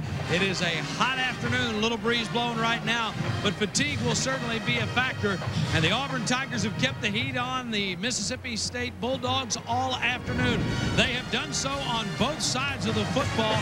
First of all, from a defensive standpoint, you know, you lose a couple linebackers like Dontarius Thomas and Carlos Dansby, and Tommy Tuberville was wondering what happened. He said he wasn't concerned about the size of his linebackers. As long as they ran to the football, you see that they're getting great support right there. Omar Connor has played valiantly. As Tommy Tuberville said, going off the field, he's been able to elude some people. But you know what? It has been a defensive performance by Auburn. Their offense, the combination of Cadillac and Ronnie Brown, has been awfully big as well. And because of that, Auburn finds themselves leading at the half by a count of 21-0. All right, celebrations, well, they're not the norm here, but they had a big one last week, and that's our McDonald's celebration of the week. And it was Sylvester Croom and company, as Croom, of course, broke that barrier, becoming the first African-American head football coach in the SEC. Last week, he comes here to Scott Field, a big win over Tulane. He trots off the field and tips his cap to the Mississippi State faithful. It was a great scene, and that's our McDonald's celebration of the week. We have still got a lot more to go, more of our halftime activities, as the Auburn Tigers have been having their way here in the first half. Yeah, Tommy Tuberville's happy. Omar is still playing hard. And Sylvester Croom wants to see more from his Bulldogs. We're coming back right after this word from your local stations. That's former Auburn Tiger Tracy Rocker. After leading the SEC in tackles by a down lineman as a freshman, Rocker finished his career with 354 tackles. He also ranked second in Tiger history with 21 career sacks. This moment in Southeastern Conference history has been brought to you by Citgo, fueling the game. CallToRecycle.org presents the SEC Good Works team, recognizing superior community service efforts by league football players. Today's honoree is senior wide receiver McKinley Scott from Mississippi State University. McKinley's volunteered for virtually every reading program for kids that MSU supports. He's a speaker at Starkville area elementary schools, stressing the importance of staying in school and the dangers of drugs. He also spent some of his summer volunteering at the local Boys and Girls Club. CallToRecycle.org is proud to salute McKinley Scott for being named a member of the SEC Good Works team. Back at Scott Field in Starkville, Mississippi, Dave Baker here with you as the 18th-ranked Auburn Tigers lead the homestanding Bulldogs by a count of 21-0. And let's take a look now at our Advanced Auto Parts drive to the SEC championship standings. And we start in the West. There you see Alabama, Arkansas, Auburn, LSU, and Mississippi State all getting off to that 1-0 mark. Ole Miss will take on Alabama later tonight, upset by Memphis last week. In the East, South Carolina and Georgia there on top. They've got that big showdown later today, followed by Tennessee, Florida, Kentucky, and Vanderbilt, both starting off with losses a week ago. They are both off today. But speaking of the Commodores, coming up next Saturday at 12:30 Eastern, 11:30 Central, we head to Oxford as Vandy takes on Ole Miss. Commodores had that rough opener against South Carolina, but look to bounce back behind Jay Cutler. Don't forget, Cooper Tire's SEC Football Today precedes our game coverage. Next week, we'll tell you about Vandy's Justin Geisinger, who's one of the strongest players in the nation. And we'll set you up for another weekend of great SEC football action. That and more is coming up next Saturday. Be sure to join us noon Eastern, 11 o'clock Central for the show, followed by the game 1/2 hour later. We've still got a good one brewing here. Mississippi State's got to get on the board. They're being shut out by Auburn. Back after this word from your local stations. Crystal presents the Sack of the Week. Marcus Spears came into this season with 10 career sacks. Last weekend, Spears recorded number 11 when he blindsided Oregon State quarterback Derek Anderson and hopped on a loose ball. Spears' sack was the first of 4 by the LSUD, and that's our Sack of the Week, presented by Crystal. And we're back in Starkville, Mississippi. The homestanding Bulldogs trailing Auburn by a count of 21-0. Dave Baker back here with you. And folks, you can go to Yahoo Sports and see over 50 JP SEC football and basketball games. Yahoo Sports also brings you live game audio each week for dozens of schools from every major conference. Listen to your favorite team's games all season long for only $4.95 per month with Yahoo Sports College Broadcast. Get it now at yahoosports.com. You know, coaches talk about it all the time. Sometimes those stats lie. Believe it or not, Mississippi State actually leads in time of possession, but they trail on the board by a count of 21-0 as we go back upstairs to Dave Neal and Dave Rowe. You know, guys, so often we talk about this being a game of adjustments. But Dave Neal, for Tommy Tuberville, this one's gone pretty much as scripted. Yeah, Dave, you are exactly right, because I think Tommy Tuberville knew the emotion that was going to be in this building today. SEC opener coming off the big win against Tulane. Sylvester Croom has these people believing, and certainly this is a place you want to come in and quiet the crowd and the other team in early, Dave, and that's exactly what they did. That's the way you quiet the crowd. You quiet the crowd by the first half highlights, and it has been all Cadillac Williams and Ronnie Brown. They have broken tackles. They've run through. They're averaging 8.5 yards every time, and when he's needed it, he's found his wide receiver. Jason Campbell has found him, but it's been the Ronnie Brown, the Cadillac Williams, and the Ronnie Brown show today. They are just blowing over everybody, running through everyone. And this big run set up a nice touchdown pass as Jason Campbell gets nailed as he lets the pass go, but guess what? The ball finds Ben Obamanu, who takes it 25 yards for a touchdown. Campbell's only completed 4 passes. 2 of those, however, have gone for scores. Time for our Hyundai halftime stats, Dave, and what sticks out in your mind outside of the 195-11 rushing yards? Hey, my mom didn't raise any fool. That's what stands out. They're averaging almost 8.5 yards a carry every time they run the football. Mississippi State has not been able to stop them up front. Well, in support of Hyundai's ongoing commitment to education, Hyundai Motor America is pleased to contribute to the SEC General Scholarship Fund the amount of $1,000 to be distributed equally among the member institutions. Well, Omar Connor did his part. He just needs some help. The Bulldogs looking for some points. Second half football is on the way.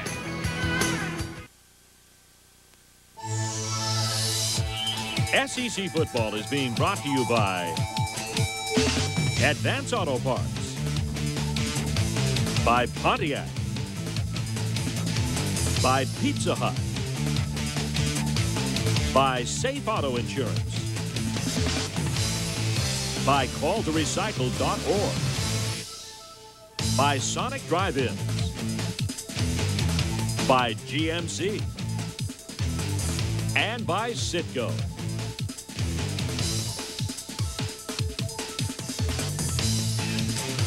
Moments away from second half football in lovely Starkville, Mississippi. You know, we talked about Omar Connor going to break. His numbers throwing the football pretty impressive today. 14 of 17, 105 yards. On the flip side, Jason Campbell was 4 of 10 for 39 yards today, but he had 4 balls dropped, and you can't afford that, especially if this is a close ball game. Those drops could come back and haunt you. So we'll see what the passing game has in store for us. But let's find out more from Dave Baker. Coach, they were able to cause some problems with their running game early for you. Well, they sure did. They knocked us every which way they could in the first half, and their backs ran extremely well. We knew they would. I was real disappointed. I thought we'd tackle a lot better than that. Maybe we can get something going here in the second half. You haven't gotten in the end zone yet, but Omar's gotten settled down, and you've been able to make some good things happen offensively. Well, you're right. We moved the ball well. Now our pass percentage completion is pretty high, but we don't have any points up there. And the bottom line is we got to get one more than they do in this half. Thanks, Coach. Best of luck. That's Sylvester Croom, Dave. And I can tell you this, Sylvester Croom, Dave, he knows that the first 5 minutes are the most important minutes in the first half, and the second half, I should say, and he's got to come out and do something positive. They will get the ball to start it. Well, football fans, register for your chance to win $1 million in the Bell South Kick for $1 Million contest. One lucky family will be given the opportunity to kick for $1 million during halftime of the 2004 Chick-fil-A Peach Bowl. Log on to jpsports.com to register and then start practicing your field goals. Bell South. Listening, answering. Cadillac Williams just shy of 100 yards in the first half. He'll head home, and here's some news from around the league from last week. Of course, we talked about Sylvester Croom. LSU wins in ugly fashion, if you will, to beat Oregon State. Tennessee's 2 youngsters, Ainge and Schaefer, look good under center. And how about Georgia's running game? Maybe Ware could be the guy. Everybody's comparing him already to Herschel Walker. I mean, in the same breath. Wow. But as I was mentioning before, Cadillac Williams, who's going to head home? There's some big games tonight. Absolutely. Georgia, South Carolina, Texas, Arkansas, Ole Miss, Alabama. Big huge games. Big day in the SEC. Big, Andy, big. Kickoff from Bliss goes deep. Or excuse me, Philip Yost goes deep. Ricky Wright takes a knee. And Dave, let's talk a little bit about Mississippi State, what they have to do. They've got to come out and establish. They've got to get downfield. We talked about the completions that Omar Connor has had. They haven't been able to move the chains consistently. They haven't broken. I would look for them to challenge maybe 1 or 2 times deep. You see the results of all their first half possessions. They have to put drives together like that second one, 10 plays. They actually picked up quite a bit of yardage on their last drive. They just backed up. They had second down, I believe, and 30. Connor over the middle to Prosser, juggled the football. Incomplete. He got banged around like a pinball. Pitts on the coverage. Well, you know that strong safety is going to come over and react to it. And you can't bobble it, because if you bobble it, the strong safety, watch right here, coming right there, he comes into the picture, and he levels you. Will Herring came in to lay the final pop on Prosser. I like that call, though. Good little slant in there. It's a safe pass if you read the backer and he doesn't drop. Prosser from right here in Starkville, Mississippi. Connor to throw again over the middle. As Eric Butler is tied in, a gain of 6, maybe 7 on the play. That'll bring up a 3rd down. Travis Williams on the tackle. Now, you're going to love this comment. You know what's amazing? Mississippi State's not playing that bad. They're playing pretty solid offense. They're moving the ball. But I want to tell you something. Auburn is that good. They are outstanding. And if they can control the ball like that on the ground, oh, man, does that help your defense out. Well, I was certainly anxious to get a look at the Auburn defense, losing players like Dontarius Thomas and Carlos Dansby, DeMarco McNeil, just to name a few. Those are hard guys to replace, but this group seems to be playing pretty well. Pass is incomplete. Crowd wants a flag. Joey Sanders, the intended receiver, covered by Kevin Hobbs.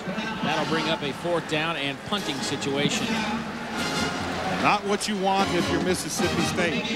Now you got to put your defense back on the field. It's going to be interesting to see what Sylvester Groom and his staff made adjustments on defense. They've got to shed blockers, got to get rid of that offensive blocker, got to move to the ball. Trey Smith to return the Jared Cook punt. You get the feeling Trey Smith can take it all the way anytime.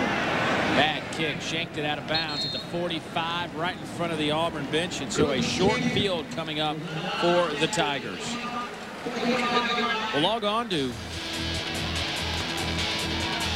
well, Street and Smith, certainly a place to get your information about Southeastern Conference basketball, and it's almost that time. Dial 1-800-380-7404 weekdays to get Street and Smith Sports Annuals. Coverage of college basketball that you will find nowhere else in America. Well, they got a good basketball team here on this campus. Yes, they do. Rick Stansberry and company.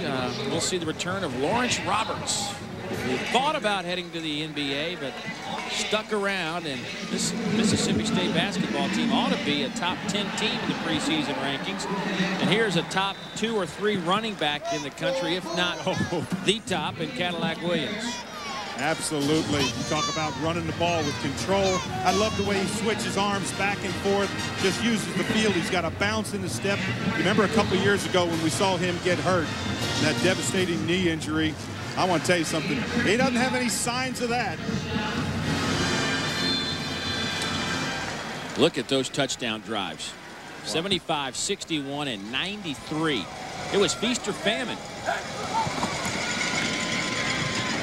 Cadillac stopped at the line of scrimmage. And that's where Mississippi State has to make improvement, Dave, and that is at the point of contact.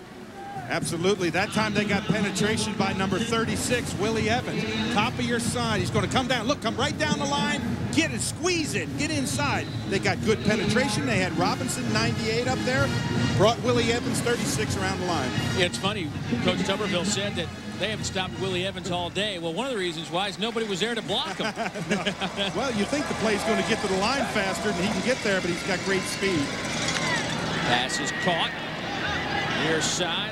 Aroma should do, far side, and he will take it inside the 25, right at about the 25-yard line. When David Hurd, number 23, gave too much in the cushion on that play. You can't do that. You can't give these receivers 8-10 yards off the line because they throw that quick little dart out, and then there's one-on-one, and boy, you talk about pressure. Ellis Johnson, the defensive coordinator, trying to figure out how to stop this Auburn team.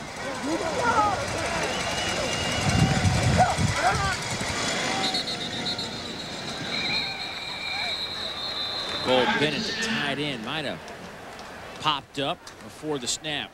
Here's Rocky Good. And you know, it's nice to hear that number. I mean, we've talked about it for years. It's nice to hear the number of who it was. Dead ball. Ball start against the offense. 5 yards from the previous down. Repeat, first down.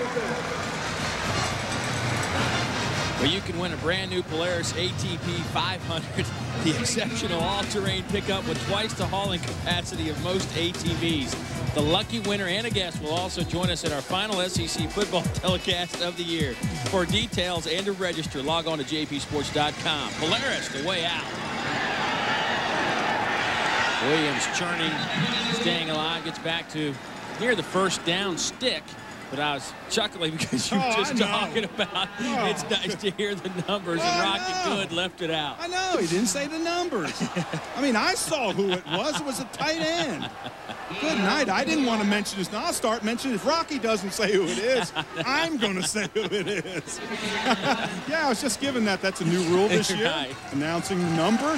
We've talked about it for years. There's no guesswork. Oh, boy. Thanks, Rocky. 2nd and 11. Carnell Williams driving down to the 20-yard line. That'll bring up a 3rd down and about 4. Now Cadillac up over 100 yards. And Dave, I was watching Willie Evans, 36. You know, Tommy Tuberville said they hadn't blocked him. Ben Grubbs comes out and look at that, stick him inside. He forces it back inside. That's a good play. Again, right there. But then again, look. You see the blocks downfield. You see that legs moving, Cadillac Williams. That's just tough running. Well, for Carnell Williams, his 13th 100-yard game. And he stopped shy. Good pressure at the line of scrimmage by the Bulldog defenders. Corey Clark led the way. Slovakia Griffith also comes up from a safety position. And Auburn will be shy of the 1st down, and they will have to attempt the field goal. Well, that's big, a stop, because this running game has just been incredible. You stop them here, you hold them to a field goal. If you're Mississippi State, maybe you can get a little bit of life. If you're Auburn, you've again moved the football down the field. You've got another scoring opportunity. Their offense is just cranking. Field goal attempt is up, and it is no good. John Vaughn misses from 39. And the wind blowing from his right to left, and it might have pushed it just outside of the left upright. So Mississippi State defense stands tall to open the 2nd half. Now they need a little offense. 21-0, the Auburn Tigers lead Mississippi State. 3rd quarter action continues from Starkville, and the announcers for this game are selected and compensated by Jefferson Pilot Sports. Broadcast is a copyright presentation. Any use of this broadcast without the express permission of the Southeastern Conference and Jefferson Pilot Sports is prohibited. 1st down and 10 for the Bulldogs from the 22-yard line. Handoff is met at the 18. Norwood backpedals. Josh Thompson, the freshman out of Statesboro, Georgia. Coaches told us this young man had all the tools in the world, and we're seeing a little glimpse of what we can expect down the road. They said he eats up centers. Look at that coming off the ball. Look how far in the backfield he is. He is just driving off there. That's Chris McNeil, the junior 300-pounder, the center that he's driving against. That's what I want my nose tackle to do. Look at those pumpers he's got on the sides there. Oh, classic nose guard. 6'1", about 300 pounds. They said he eats up centers. He did that time.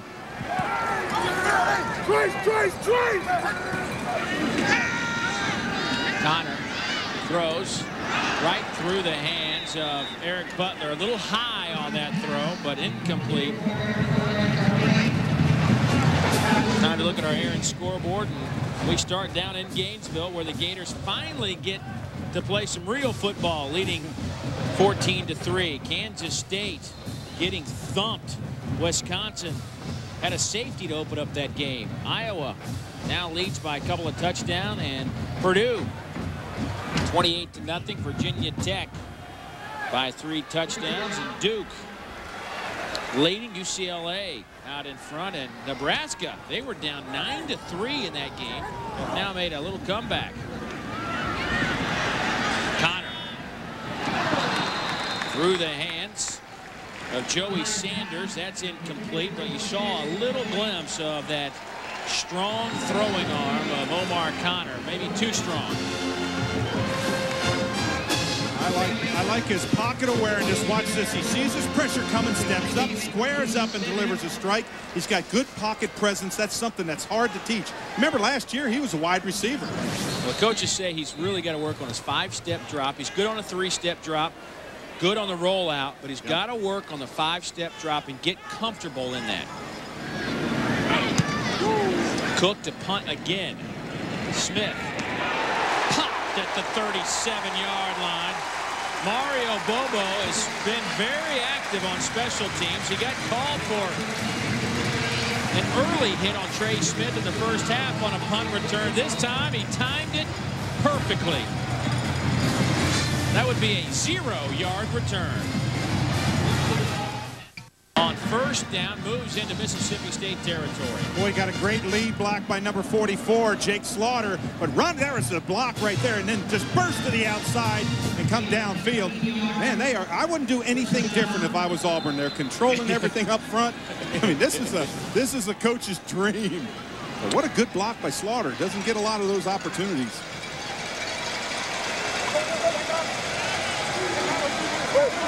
First and 10. Brown again. Plenty of running room, powering his way down to the 35, and that's another chunk over 10 yards. First down, Auburn. Birdsong makes the tackle. But well behind the line of scrimmage. Yeah, just blow him off the line of scrimmage, lock him up, big man on big man. If you can't shed the blocks and move off them, you can't get into the hole. And that's exactly what Auburn is doing. They're just swallowing the defensive linemen, not allowing them to get off of blocks. Sylvester Croom will tell you right away, if it's a tie, the offensive lineman wins. Remember this time a year ago, about 6 quarters into the season, people were wondering if Auburn could ever run the football again. How things change. Part of that change is a new offensive coordinator, Al Borges. And for more on that, let's go to the sidelines to Dave Baker. Dave, as you mentioned, it's been a smashing SEC debut so far for Al Borges. He's a guy that's traveled around the country. He's from the West Coast, but he sounds like a Northeastern guy, and he's getting used to terminology. He said one day in practice, one of his quarterbacks said, "Coach, I can't throw this. Give me a Wilson."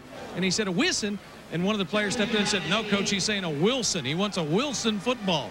So Tommy Tuberville said that Al's having trouble picking up the lingo. As you saw, his offensive coordinating stints have all been basically out west with the exception of Indiana. And he says he really enjoys the Auburn community. And one of the things he said, I asked him, what was the biggest thing that you noticed when you showed up at Auburn? And he says, the caliber of athletes that I was now dealing with. Well, he better get used to the South because he's going to be here a while with the success he's having today. That's Ronnie Fields, who was injured for Mississippi State. And let's go back to that play. And oh, look at there, bent back in. Watch right in there. You're going to see him right in there, get hit. That's that left knee just kind of buckled there quickly. Maybe we can see that again as we look at him come across. Watch the left leg right in here. Watch. Oh, ouch. Golly, ouch. Ouch, I'm sorry. Oh, man. Ouch. Oh, man. You know what's amazing? You're all prepared to play up front, and it's always those hits from the side or the back that take you down. I don't want to see that young man get hurt like that. We'll step aside after a word from your local stations.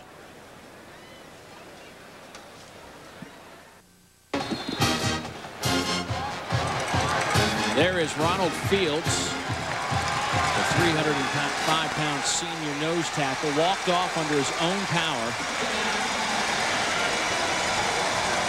Will continue to check on his status.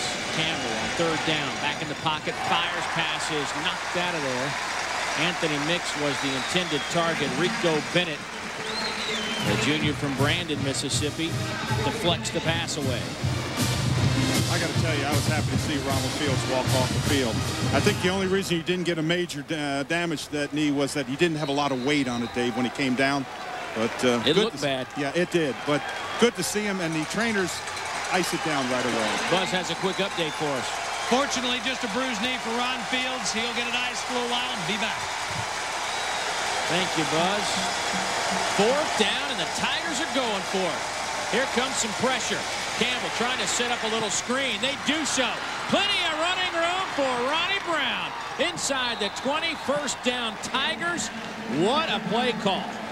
Outstanding play call. Exactly what you want. You had a double safety blitz coming right up your throat, and Jason Campbell guesses right. Again, watch this right here. Good pressure, and then he just dumps it out here. Now, what Carnell Williams does is Ronnie Brown outruns his blockers. He needed to slow down. Again, look, there's his blocker right there. Wait. Let him get up there. Hey, hard to say you're doing something wrong when you pick up 10, 12 yards, but just outran his blockers. Single setback is Carnell Williams. He'll get the handoff. Tries to bust it to the outside, but Mississippi State on top of it. Quentin Culberson leads the charge. The sophomore got some help from Michael Hurd. But I tell you, number 2, Quentin Culberson, we saw him last year, Dave, play as a cornerback as a freshman. Came in with unbelievable accolades, having a pretty good rookie season in this league. Goes to Kentucky, a game we're doing, and just shatters his leg. Yeah. Out for the rest of the season. Had some really major rehabilitation to go through to get ready. Beefed up a little bit, and they've moved him to a safety. They think that's a better spot for him. Well, they think it's a better spot because he's much more physical than the cornerback has to be. He's a come up and slap you in the face football player. Campbell throws it to a wide open Anthony Mix, and there is a major collision down around the 3-yard line, but Mix was wide open. Kevin Dockery runs him out of bounds. Mix ran a really interesting pattern that time. He comes back into the line right there. You see him come back in and then double back out. They just lost him in the flow. And there, just come out. Oh, he tried. He stepped out of bounds before he did. But watch that right foot go right up there. There, he's out of bounds right there. Stretches into the end zone. I couldn't see who that was, but one of those Auburn receivers came back and laid a major block on a Bulldog defender. Cadillac Williams trying to stretch it to the end zone. Touchdown, Auburn. You see the way Cadillac Williams dips that shoulder, gives him that leg, and just pulls that leg away, and you're just trying to grasp air. Another missed tackle. Kevin Dockery, number 30, misses the tackle on the play. But watch Cadillac Williams dip to the outside, and then he just gives him a leg right there, and it just takes it away, uses that off arm, and he's in the end zone. Good blocking up front. Just drive him off. Look at Dockery just reaching and just kind of grabbing air. John Vaughn attempts the point after. It is 28-0. Auburn is putting it to Mississippi State right now, and for Cadillac Williams, 19 carries, 122 yards, 2 touchdowns. Ronnie Brown, 12 carries, 143 yards. And this running game is certainly turning it up a notch. We'll return after this message from the SEC. Academic achievement is vital to child development, but building good character is just as important. Your coaches think you're missing something. What's It's sportsmanship. As part of its education initiative, the SEC has created the Star Sportsmanship CD-ROM. You got to be a good sport. Sportsmanship's important. Winning means nothing unless you do it with class. Become a star player. Decide today to always do your very best. The universities of the Southeastern Conference, equipping tomorrow's leaders today. Auburn leads it by 4 touchdowns. It was 28-0 at the break. They add to that total. 6:41 to go here in the 3rd quarter. And Auburn's offense seems to be taking it to another level right now. You know, they told us, the coaches, Tommy Tuberville, Al Borges, said that they didn't really give us a percentage of their offense, but they said that they certainly had a lot left after their opener against Louisiana Monroe, that they didn't really show anything. It was very vanilla and basic. And they haven't shown a lot today, really, Dave. It's just been power football. Yeah, and it's been an outstanding offensive line, just controlling up front. Brad Reed to the 25-yard line. Well, that last drive is a Safe Auto Insurance successful drive. 9 plays, 63 yards over 3 minutes. I mean, the Auburn scoring drives today have been very impressive, capped off by that Carnell Williams touchdown run. And that successful drive means another $500 to the SEC's education initiative, courtesy of Safe Auto Insurance Company. Call 1-800-SAFE-AUTO, and you too can be a successful driver.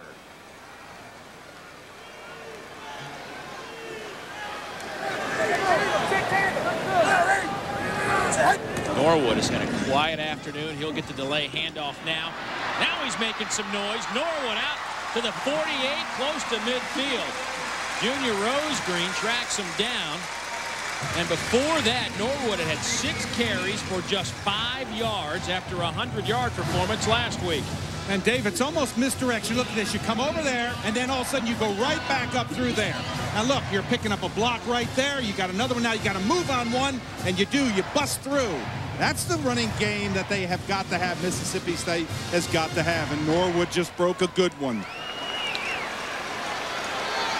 Auburn with 334 total yards. 190 yards better than their opponent today. That should be enough for the first down. Norwood only needed a couple of yards.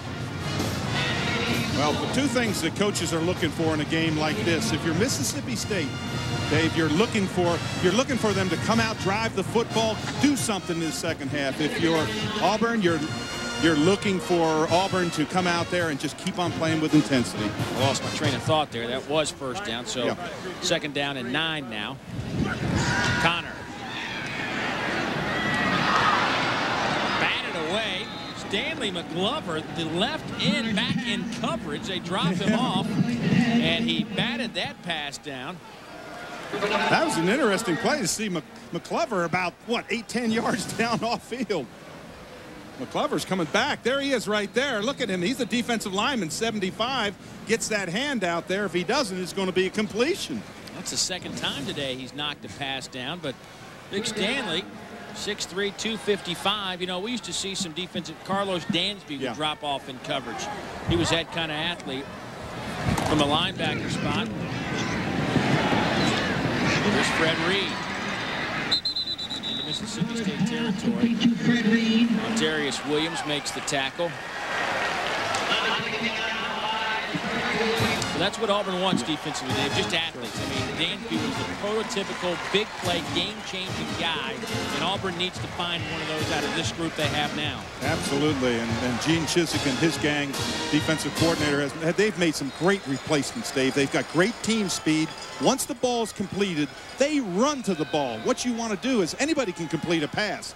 Don't let them get yards after that completion, and they run to the ball with exceptional speed. Timeout taken by Auburn. Had some personnel issues. That'll be their first timeout here of the second half. But it has been a show for Ronnie Brown and Cadillac Williams today. We were told that Ronnie Brown was going to be more of a factor in the offense. Well, they weren't lying. They sure were not. Speed to the outside. They call him Mr. Inside. He can run with the football when he gets it. Again, just puts his head down, and Cadillac Williams. You talk about movement. Give you the leg, take it away, explain, just explode through there. That little 5-yard run right here gets a good block up front. Then just give him the leg, boom, take it back away, keep your balance. He's one of the great dead leg guys. Yes, exactly. He gives you that leg and just takes it away when you start grabbing it. What a day. The numbers today, pretty impressive stuff. Carnell's going to say, well, I got more. No, I didn't get many more yards, but look at your average over there, Ronnie. Golly. And there's one of the reasons right there in the middle. It's helped Jake Slaughter, the fullback, has helped those two guys pick up some of those yards. Dave, while we got a second here, I'd just like to send out best wishes to Sam Cox, former student body president here at Mississippi State. Back in the mid-'70s, ran into some of his friends last night, and they said he's having some health issues. He's in the hospital in Little Rock. We certainly send out our best wishes and hope he gets well soon. Absolutely. Jared Cook to punt it away. Flag is down, and the ball sails into the end zone. Now that was an interesting flag. It's thrown way in the backfield. I'm not going to go out on a limb and say he's going to call the number. Right. I'm not doing that. Well, Rocky's been doing this for a while, so he's still getting used to that number thing, Dave. Yeah, so I'm going to cut him some slack. Not me. You wait till next time I see him. I'm going to see Bobby Gaston, the head of the officials, our friend. Who's here today? Yep. I wonder if it was a fair catch signal. That's what I was curious at. It came from a bad angle. It's down in the right hand or the corner right about the 5-yard line. Well away from where the punt was delivered. What number, Rocky? During the down, we have holding number 12, White, to half the distance to the goal, 10 yards, first down. So half the distance. Coming up Saturday at 12:30 Eastern, 11:30 Central, Vanderbilt heads to Ole Miss. Both the Commodores and the Rebels looking to bounce back from opening game losses. Ole Miss has a 4-game winning streak in this series. Vandy and Ole Miss on the Jefferson Pilot Sports SEC Game of the Week. We were there in '99 when Vandy rallied to beat Ole Miss in overtime. Greg Solman and Dan Stricker. That's a pretty good combination for the win in OT. Ole Miss with a big test today in Tuscaloosa, about 75, 80 miles from here. Vanderbilt off, trying to heal those wounds from an opening day loss to South Carolina.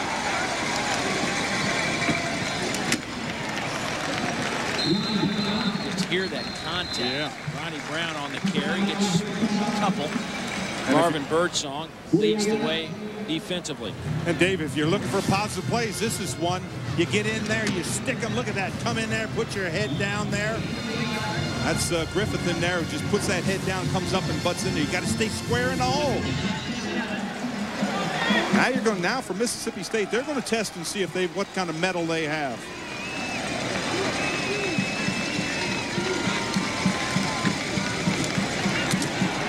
Again, the Bulldogs come up. That left side of the defense makes the stop on Ronnie Brown. Jeremy Johnson out of a strong safety position comes up. And Dave, I watched Willie Evans that time, number 36. Tommy Tuberville said, we haven't blocked them all day. Let me tell you something. Watch them right at your screen. They're going to block them. Oh, man. He ran into a freight train out there. That was the big man. Ben Grubbs, that was pulling off there, just blowing him down. That's the way you block them. 3rd and 7. Oh, a lot of time. Obamanu bobbles it. Not a great throw by Jason Campbell. A little bit behind Devin Aromashadu. Boy, the time that Jason Campbell had to stand back there.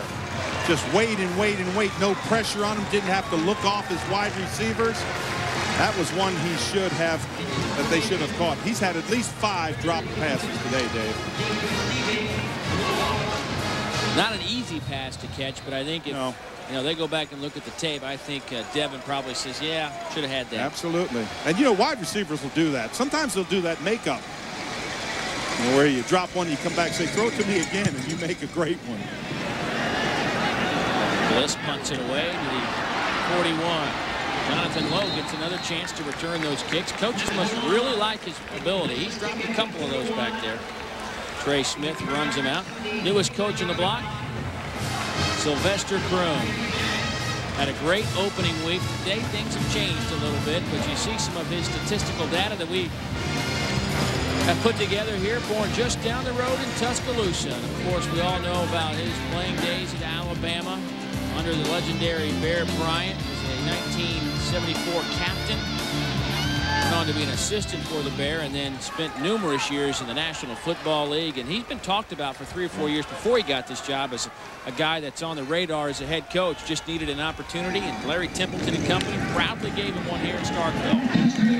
And Dave, I have to tell you, just a follow-up note to that, I love the way he quotes Bear Bryant. You know, finish every play. Coaches tell you that. Finish every play. Don't let anything happen in the last 5 minutes. Don't give up anything 5 minutes before the half. He said, I'm going to do the absolute best I can. I'm going to put it in the players' hands. I'm going to solve one problem at a time. The rest I put in the Lord's hands, and couldn't put it any better than that. I think his players are really going to respond to him. I look for really bright things from him. Well, it is certainly a different week. He said this has been more about football this week than last week when there was so much activity surrounding the game. Here's a little delayed handoff to Fred Reed. Time for our Alltel sideline connection, and for that, let's head down to Dave Baker. All right, thanks a bunch, Dave. You know, when you talk about Mississippi State, Woody McCorvey, the new offensive coordinator, we asked him yesterday, hey, did you mind coming in, having to run the West Coast? He said, nope, I've had all kinds of experience. He said, I ran the Wishbone at Clemson under Danny Ford. I ran the Florida State system under Brad Scott at USC. We ran the Dallas system under Gene Stallings at Alabama. He says that this offense, like Sylvester Croom, he says is a great equalizer. If you got a quarterback, it's kind of the wishbone of the passing game, Dave. And they've got a pretty good quarterback, Omar Connor. Darnell Jones drops it. Oh, boy, if you ever threw a bad pass, Omar, that was it. Look at the disgust on his face. He rolls out to the weak side all by himself. He's going to come right out here and roll out. Now, just throw the ball. Don't try to put any touch on it. What he did is he tried to just toss it. You throw the ball. He threw behind his receiver. That's something that he'll learn. He won't do that again. And, you know, we had a young quarterback at LSU last week against Oregon State. Jamarcus Russell had a chance to throw a pass for a touchdown like that, and instead of short-arming it, he threw it over the receiver's head. 4th and 3. The Bulldogs are going for it. Pressure coming. Pass is lofted up and knocked out of there at the last moment by Donnie Young. Boy, what a recovery. Great pressure. Travis Williams gets great pressure in the face of the quarterback. Again, you're going to see Connor going back, and he's going to have him right in his face. Look at this, right up in his face. He delivers the ball high, but what a recovery by Dante DeYoung. Look at him coming right there. He comes in there, concentrates on the ball. Sylvester Croom goes, oh, it's a matter of inches. Look at that, how close that was. Got to throw that. He just couldn't get anything on it because he had pressure in his face. Boy, nice play by Young, though. Donnie, the senior out of College Park, Georgia, just outside of Atlanta. So Auburn takes over. Ronnie Brown still in at tailback. Now Mississippi State's front starting to make some progress. Brad Horton steps up to plug the hole, and Brown hadn't had a whole lot of seams to run through the last couple of series. Yeah, they're getting to the hole. They're getting rid of the blockers a little bit more. Whether the offensive line maybe is wearing down a little bit by Auburn, but they're getting better play. And you get that by experience. When I say getting separation, what you do is you play football with your arms out in front of you. You keep separation from those offensive linemen so you can move to the ball. And what an average, over 10 yards a run. Campbell showing some athletic ability, dodging some potential tacklers.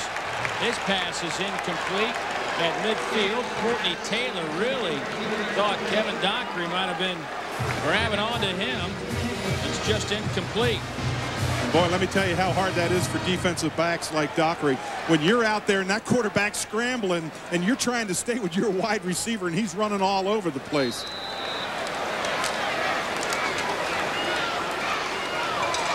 Dockery, just a junior, had 70 tackles last year. Missed a couple of games with some injuries.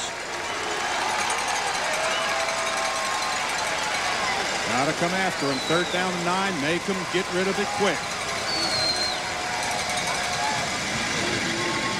Campbell has all day to throw. Over the middle has Anthony Mix at the 43. Mix still on his feet. The 240-pounder breaks free. Mix down down the sidelines. Touchdown, Tigers. What a catch and run by the huge wideout. You don't think of wideouts being 6'5", over 240 pounds. Missed tackles. He runs through the defense. I mean, he just ran over him.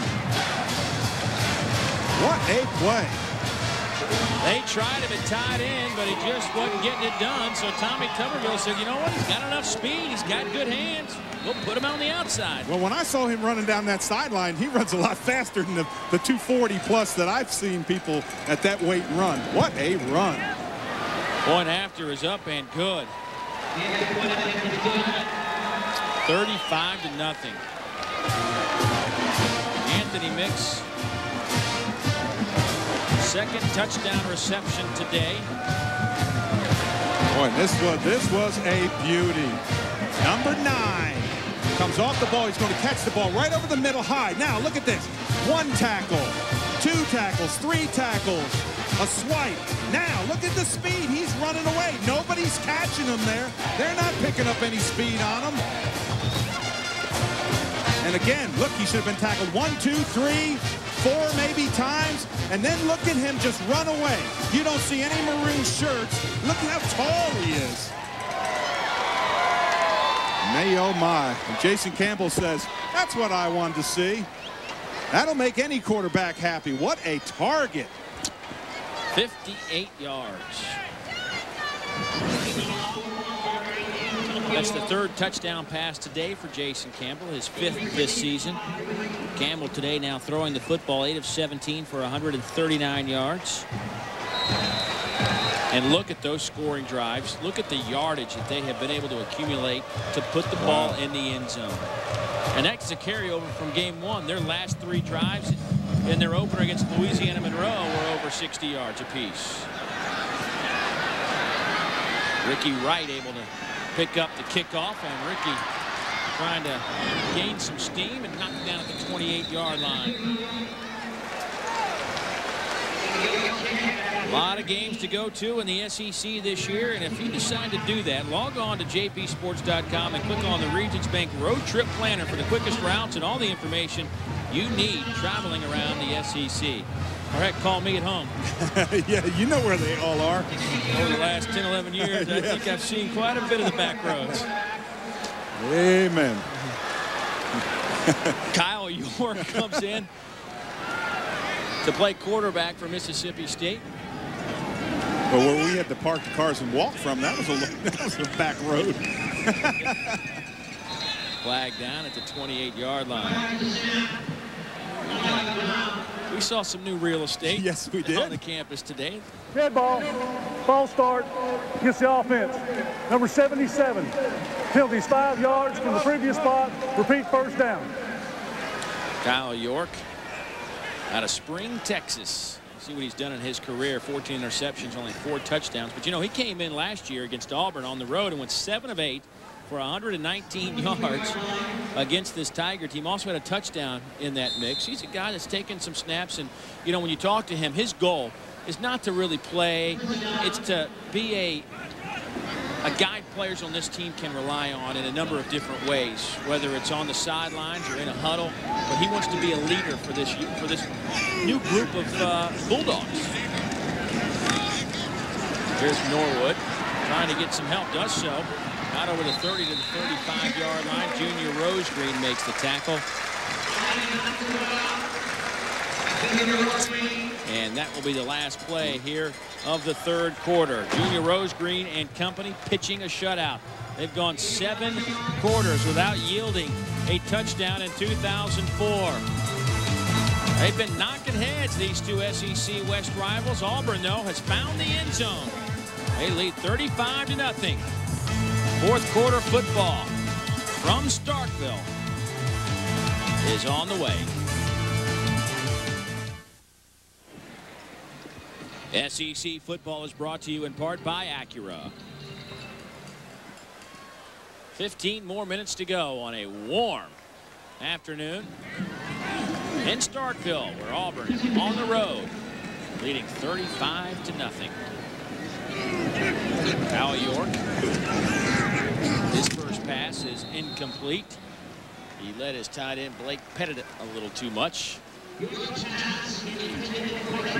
know, I was going to follow up with a comment about backup quarterback, Dave. That is the hardest position to play because you are one play away from sitting on the bench there trying to stay involved in the game, and wham, you get your chance to start.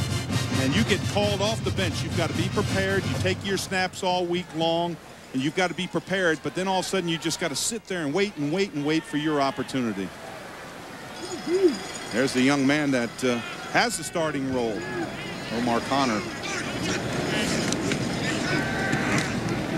Darnell Jones with the catch, and he might have thrown the lost the football, but no, they'll mark him down. That should be good enough. I don't know, it's going to be very close to the first down marker. We'll see where they eventually spot it. It's near the 40. It should be good enough. And I think it is. Yeah, it'll be a first down. Oh, in this California offense, you see him looking at his hand right there. They signal in a play, and then he looks down on his hand banner and has the play there, like they'll signal in number 22.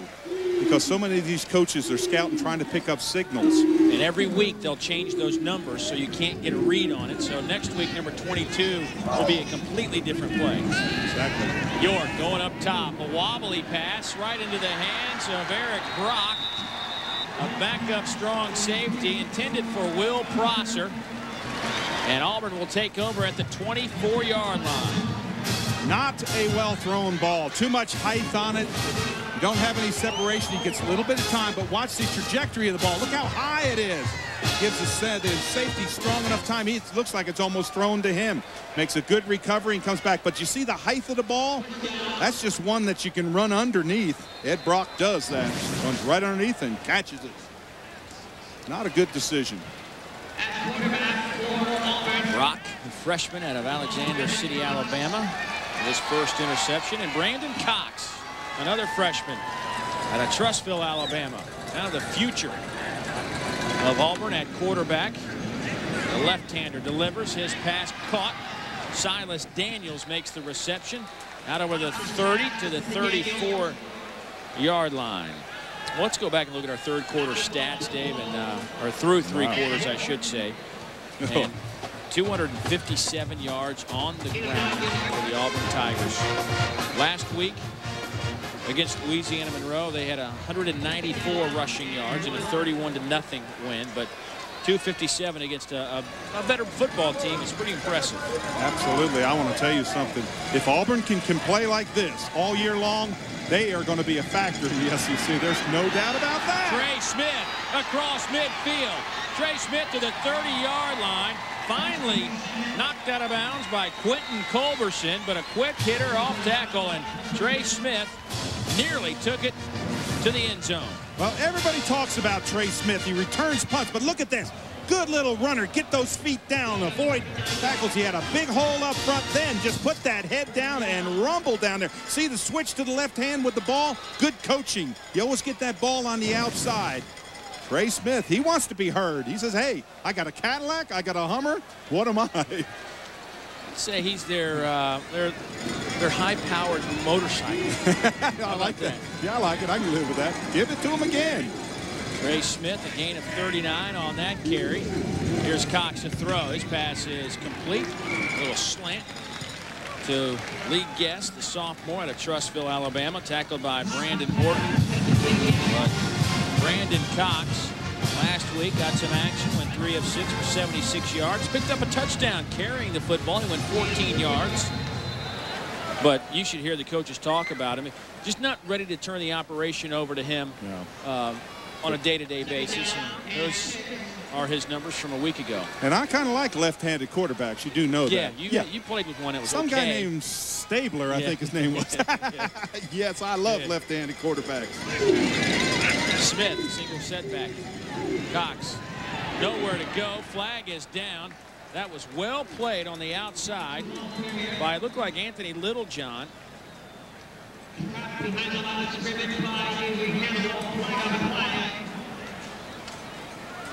Ellis Johnson saying decline the penalty.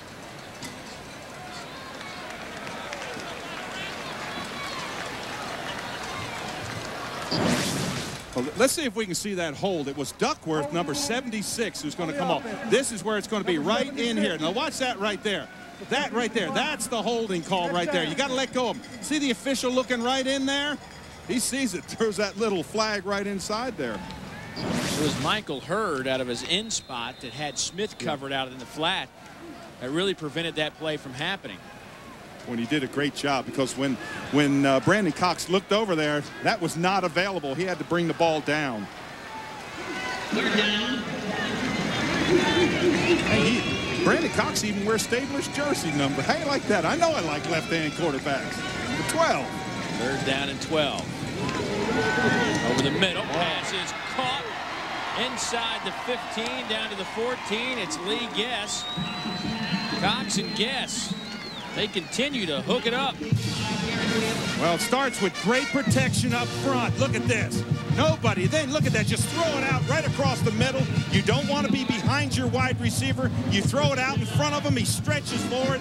That is as well a thrown ball as I've seen. I mean, I know he's just a freshman, redshirt freshman, but Brandon Cox delivered that thing, Dave. High formation. Now they'll rotate into the offset eye. Smith in motion. A lot of movement. Pressure coming. Passes off. Carl Stewart runs out of bounds at the 8.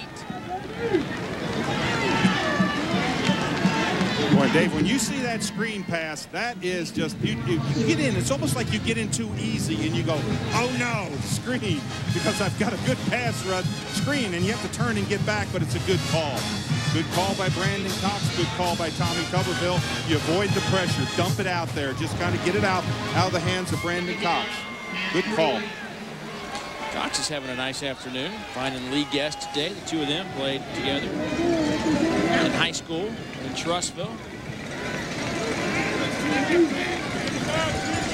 Trey Smith, a single setback.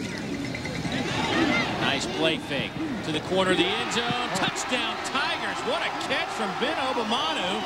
Auburn have been dropping some passes today, but Obamanu picks up his 2nd touchdown catch of the afternoon. Now, as a defensive player, that has always been a stunner to me.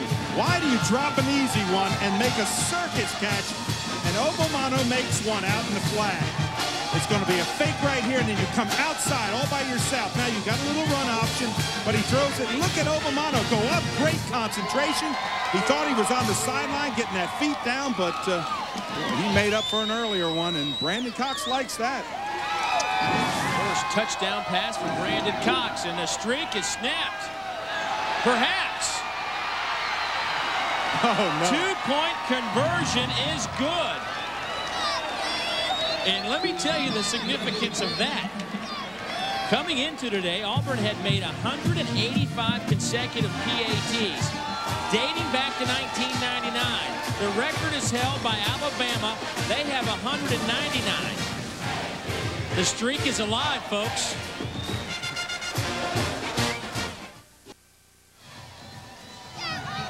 $43-0 after the 2-point. I don't know if you call it a conversion. Well, I guess they converted a bad snap into a 2-point, so why not? 43-0 Auburn leads. We'll explain this point after for you a little bit further.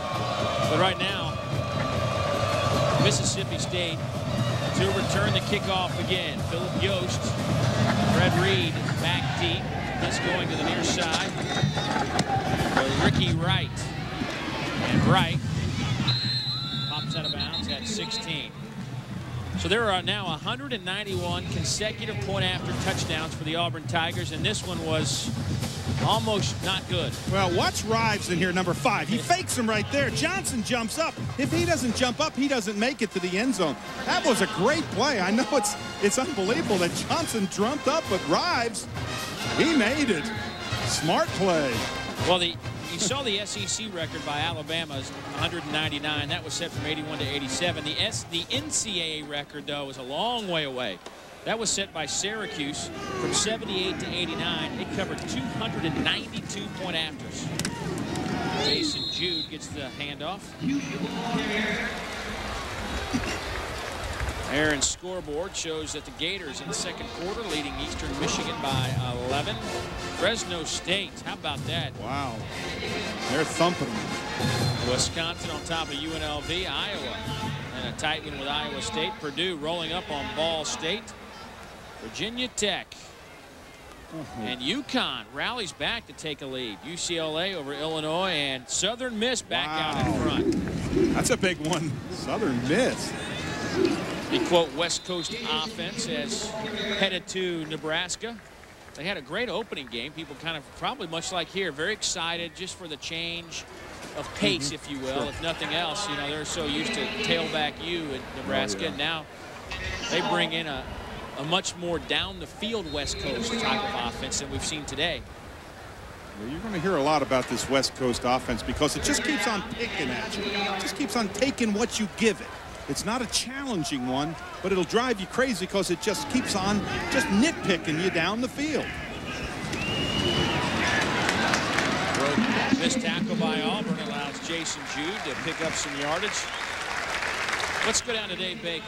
Buzz? Dave, I tell you, I think what you've seen today is a reflection of not only the kind of coach, but the kind of person that Tommy Tuberville is. We're all familiar with the turmoil that enveloped the Auburn program at the end of last year, but in the midst of it all, Tuberville just concentrated on what he should concentrate on. That's his football team. He brought Al Borges in here. The Auburn family's all together now, and at least 2 weeks in, they look like they're primed to make a big run that maybe everybody was expecting them to make last year. Follow up on that point in just a second as Jude gets a couple of carries. But back to Tommy Tuberville for a second. I said, how about, Coach? You got the second longest tenure in the SEC. 10 years as a head coach, combining Auburn with Ole Miss, only behind Philip Fulmer. And he says, yeah, but I was about a day away from stopping that streak. But they will now focus their attention to next Saturday, because you can bet this on the Plains. If you're a football fan and you're in the area, you want to see that one right there. That's big, fans. Don't worry about the Citadel. You got to play LSU. And then the first weekend in October, it'll be the Volunteers, who look good in their opener. So Jude loses a couple on that carry. Well, they can come out and establish the run like they do. It takes so much pressure off of Jason Campbell. He can look downfield. He didn't have his wide receivers catch early. They dropped 4 or 5 balls on him, and it just really rattled him. But Campbell came back and's got 3 touchdown passes. Bring up a 3rd down and about 8.5. Coming up for Mississippi State, an injured player down on the field. I can't get a good look at the number.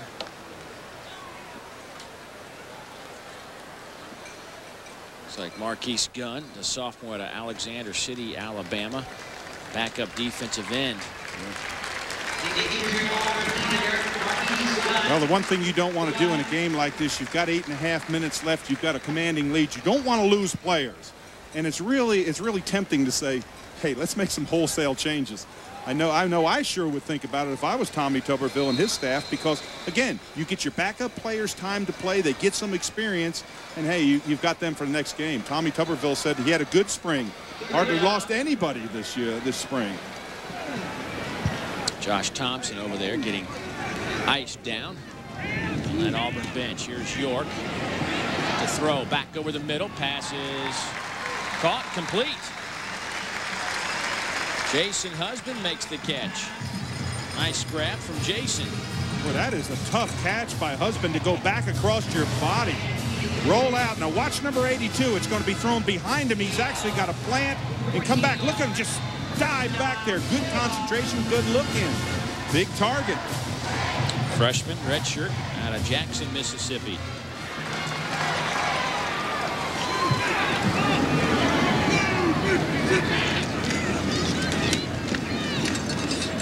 Jason Jude, a freshman from Athens, Alabama, on the carry. Nowhere to run. Well, if nothing else, Sylvester Croom now having an opportunity to get a good look at some of his players that are youngsters that will be counted on. Depth is a big, huge question mark. I think anybody that follows this league, this team, understands that there aren't a lot of 2 deep all-stars on this club, and you got to develop that through situations like this.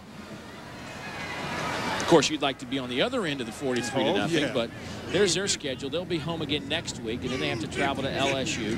7 home games this year for the Bulldogs.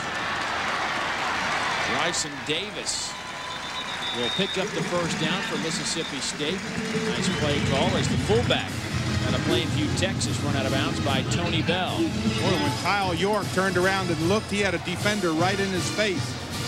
And all of a sudden, he just picks up his fullback, just dumps the ball out there, well thrown on the run. Good reaction by him. You're looking for positives if you're on Mississippi State. If you're on Auburn, you're saying, we got a positive. It's called a running game that just ran the ball down their throat today. Ricky Wright in now at tailback. Here's Wright inside the 40. Mayo Sowell makes the tackle for Auburn.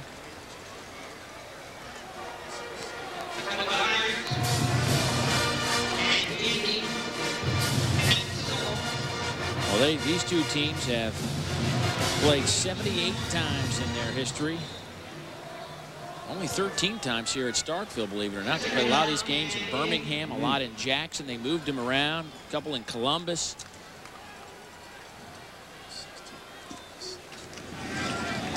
Here's York. Pass is caught by Husband. That'll be close to the first down.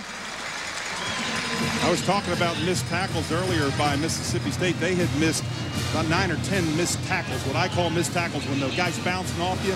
I only have two for Auburn. 2 missed tackles. That's part of the reason Mississippi State only has 228 total yards today. 71 on the ground. Now last week against Tulane they had 111 yards rushing. Downfield, number 53 on the offense. Penalties 5 yards from the previous spot. Repeat, second down. I did. See that Mississippi State coaching box next to us. Not happy, but the man nearest to us, this one right here, that happens to be Shane Beamer, or excuse me, I think he's a little bit closer to us. Oh, he's right in here. I'm sorry. That's my fault. I circled the wrong one. Actually, Shane's right there. Lean forward. Come on, get up here.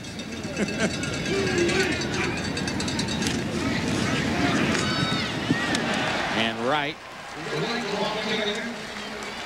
Tackled by Sowell. You know, this is a series where Auburn has really had an opportunity to manhandle the running game of Mississippi State in the last 5 contests. Actually, you could say 6 if you throw this in here. Auburn's defense has held Mississippi State to an average of 95 yards rushing in their last 5 games coming into today. And this afternoon, Mississippi State has 67 yards on 24 carries. So whatever the Tigers do defensively to stop the run against the Bulldogs, it works. Well, I told you the most impressive thing I saw is Gene Chizik. As we watch this run. Tyler Threadgill with a big catch. He gets some action inside the right about the 20-yard line. That'll be a first down. Zach Gilbert, a corner, makes the stop. Well, when you have time to sit back and pass, and you don't get a pressure in your face, you can throw it. And look at Tyler Threadgill going across there, saying, "Hey, give me a chance out here." He almost broke that all the way. I was going to say that Chizik, back to the thought about Gene Chizik, the defensive coordinator, he made great replacements. You know, you didn't see the drop-off. They had wonderful talent on defense last year. Jude with the carry. He'll take it inside the 24.5 minutes to go. This drive has been pretty impressive for Mississippi State. Kyle York has done a nice job leading him down the field. 12 plays, 66 yards. Well, 2 schools of thought. If you're Sylvester Croom, you're saying, hey, we want to score. You got to have a little bit of pride on offense. If you're sitting on the other side and you're Tommy Tuberville or you're a defensive player, you're saying, hey, we've got the pride. We want that goose egg. You don't get those very often. Well, let's see if the Auburn defense can keep their shutout streak alive. They've gone almost 2 complete games without yielding a point. Kyle York and company trying to break that streak. T. Millens with a big catch. He's popped in the secondary by Patrick Lee, but that'll be another first down, and it's 1st and goal. And how about T. Millens? You're going to see it go out here to the flat, get out in there. Look, just turn around. They drive them off, come back. But good concentration. We didn't really expect to see a whole lot of T. Millens today. We thought that McKinley Scott was going to be their go-to guy. He injured an ankle early. And T. Millens getting a chance. T. Millens from right here in Starkville. He might be seeing some more playing time. Coaches really told us, Dave, he had to show him something today. Pass a little bit low, but Bryson Davis makes a nice grab. Closed captioning for SEC football provided by Nissan and your Nissan dealer.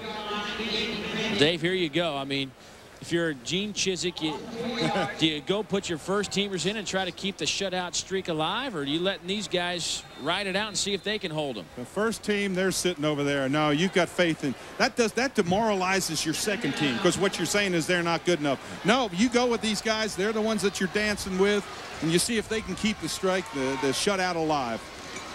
First and goal. Hand off to Jude. He's inside the 5, down to the 3. Steve Gandy on the tackle.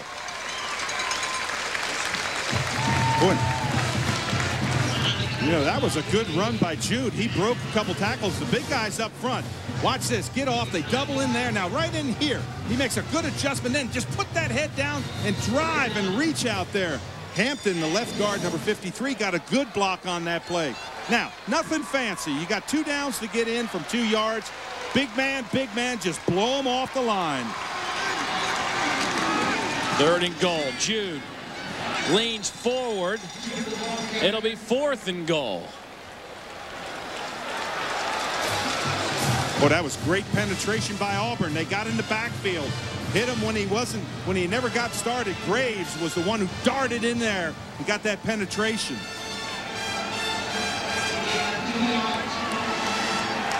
I can tell you, it's hot, you're tired, a lot of pride on the line here, both sides. This is a big play. 82 yards for this drive, and it's eaten up almost 10 minutes. Are you kidding me? 10 minutes?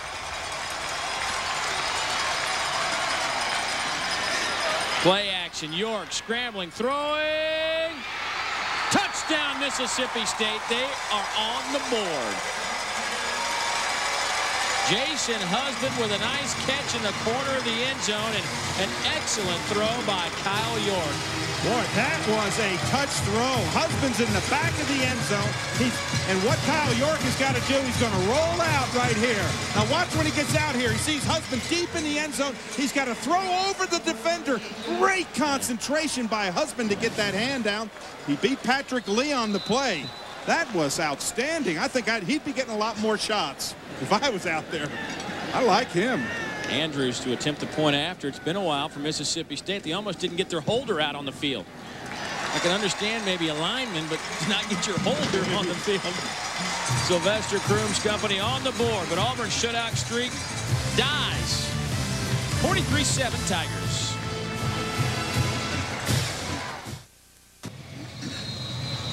A lot of fans heading home, some happy, some not. That's what football's all about. Somebody's got to win and somebody's got to lose.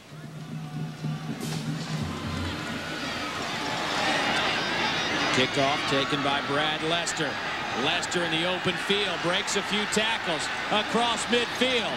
Lester still on his feet. A flag down back at the 32-yard line as he's run out of bounds at the 14 by Mario Bobo. We'll wait on that flag, but I got a feeling it'll be a long walk back for the Auburn Tigers. Amen. It's a block in the back, and let me tell you how needless it was. It was behind the play. See if we can see it right block in the back. Gets a return, team. Number 26. There it is right there. That's the block in the back. He wasn't going to make the tackle. Oh, mercy. And look at still coaching Coach Tuberville.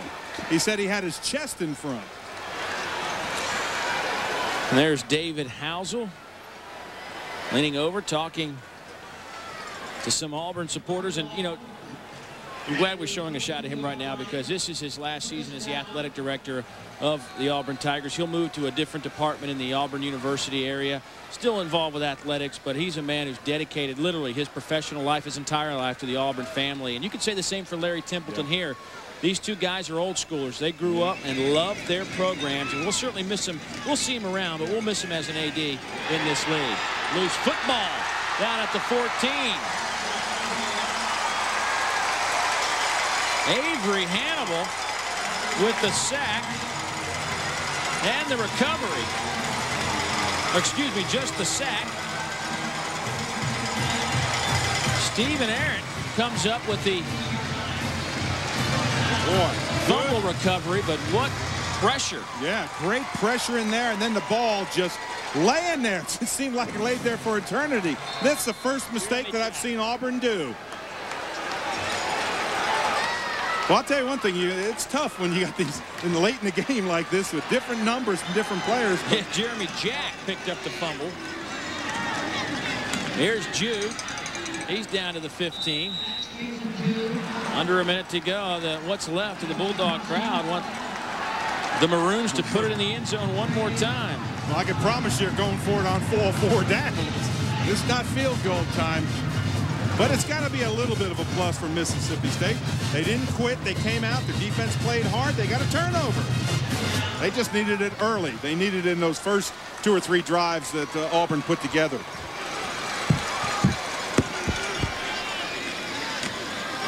Here's Jude. Trying to turn the corner, run out of bounds at the 10. Gandy runs him out of bounds for the Tigers. Clock stops at 21 seconds. Well, I'll tell you what, Auburn had nearly back-to-back shutouts. It was snapped with 2:20 to go in the 4th quarter, and the last time they had back-to-back shutouts to open up the season was against UAB and Fresno State back in 1996 under Terry Bowden. That year they went on to finish 8-4 and 4-4 in the SEC. You know how you watch things? I watched Millens run on the field, number 83, and he ran right up to the quarterback, told him to play, I know, but that's when you say, hey, I'm open. Here's York, fires, touchdown, Mississippi State. Jason Husband again. Boy, the combination of York to Husband. I know. I tell you, it's working. Well, he had Millens on the right side, but he saw his big target. Husband on the play. Husband just drove him off the ball. He's a big target. And quarterbacks get very familiar. Right side of your screen, throw a strike to him. Look at this, good separation. You're not going to bring him down with an arm tackle. Again, he's got confidence to him. He catches the ball when he throws it to him. Caught the last touchdown and caught this one. I think Jason Husband might be earning a little more playing time. 43-14. Back after this.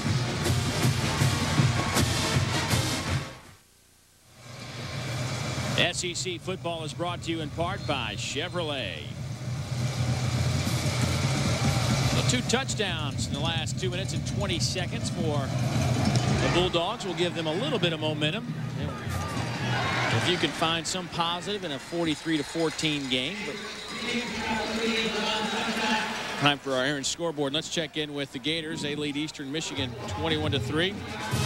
And an upset. Southern Miss heads to Nebraska. Not only do they get a good payday out of it, they pick up a victory and head back to Hattiesburg. Oh, boy. A happy bunch. Well, Jeff Bowers is a really good football coach. Yes, he is. 43-14. His name's popped up more than once around this league. Absolutely. He's been there a long time, a lot of years. Charles Stewart in at running back with 15 seconds to play in this contest. And that will do it. Marvin Birdsong with one final stop to his credit. So an impressive win by the Auburn Tigers. They have won 12 straight SEC opening games. And Tommy Tuberville has to be excited about the combination. He shuts out with his first team unit, shuts out Mississippi State, and their first team offense put up 43 points. And, well, now they can focus their attention to next week. We'll return right after this. 43-14, Auburn leading Mississippi State. And Dave Baker's alongside a happy head coach of the Tigers. Ready? Well, Tommy, it's a game of adjustments normally, but this one had to go pretty much according to script. Yeah, well, you know, we were going to come in and run the football. If we're not a good running team, we got problems. But I was proud of the entire team, especially our offensive line. You know, we got better this week. Last week we didn't block very well. Defensively we played well. Turned out to be a B-team game at the end there, you know, playing seconds against seconds. You said you didn't know after last week what your team was all about. What do you know now as you get set for LSU? Well, you know, we competed a lot better today. This is the first true test that we've had. So, you know, we still, you know, got a lot of work to do in a lot of areas. We got to throw the ball a little bit better. But I think we got a good football team, but we'll find out next week. Thanks, Coach. Best of luck. Thank you. That's Tommy Tuberville, Dave. All right. 0-2 a year ago at this time. 2-0 now. Getting ready to meet LSU. We'll come back after this.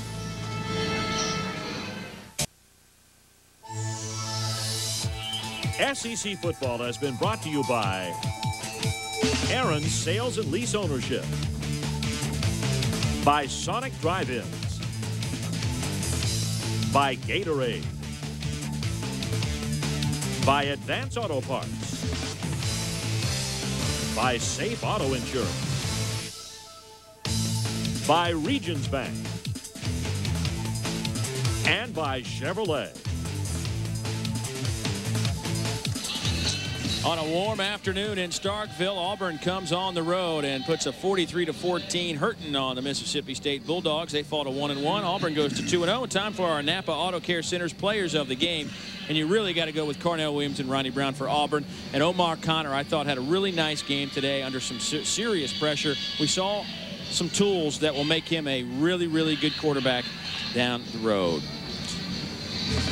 Well, it was a running day today. You like running football, you'll love today.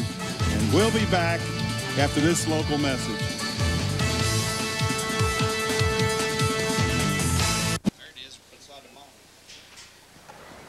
An eventful day in Starkville. If you're an Auburn Tiger fan, it was a good day all the way around. 43 points on the board. And the Auburn defense looked pretty good as well. Tigers will next face LSU next weekend. Of course, we'll come to you from Ole Miss as Vandy travels to Oxford. Our final score, 43-14. So for Dave Rowe, Dave Baker, our entire crew, I'm Dave Neal saying so long, everybody, from Starkville. We'll see you down the road. You've been watching Jefferson Pilot Sports exclusive coverage of Southeastern Conference football.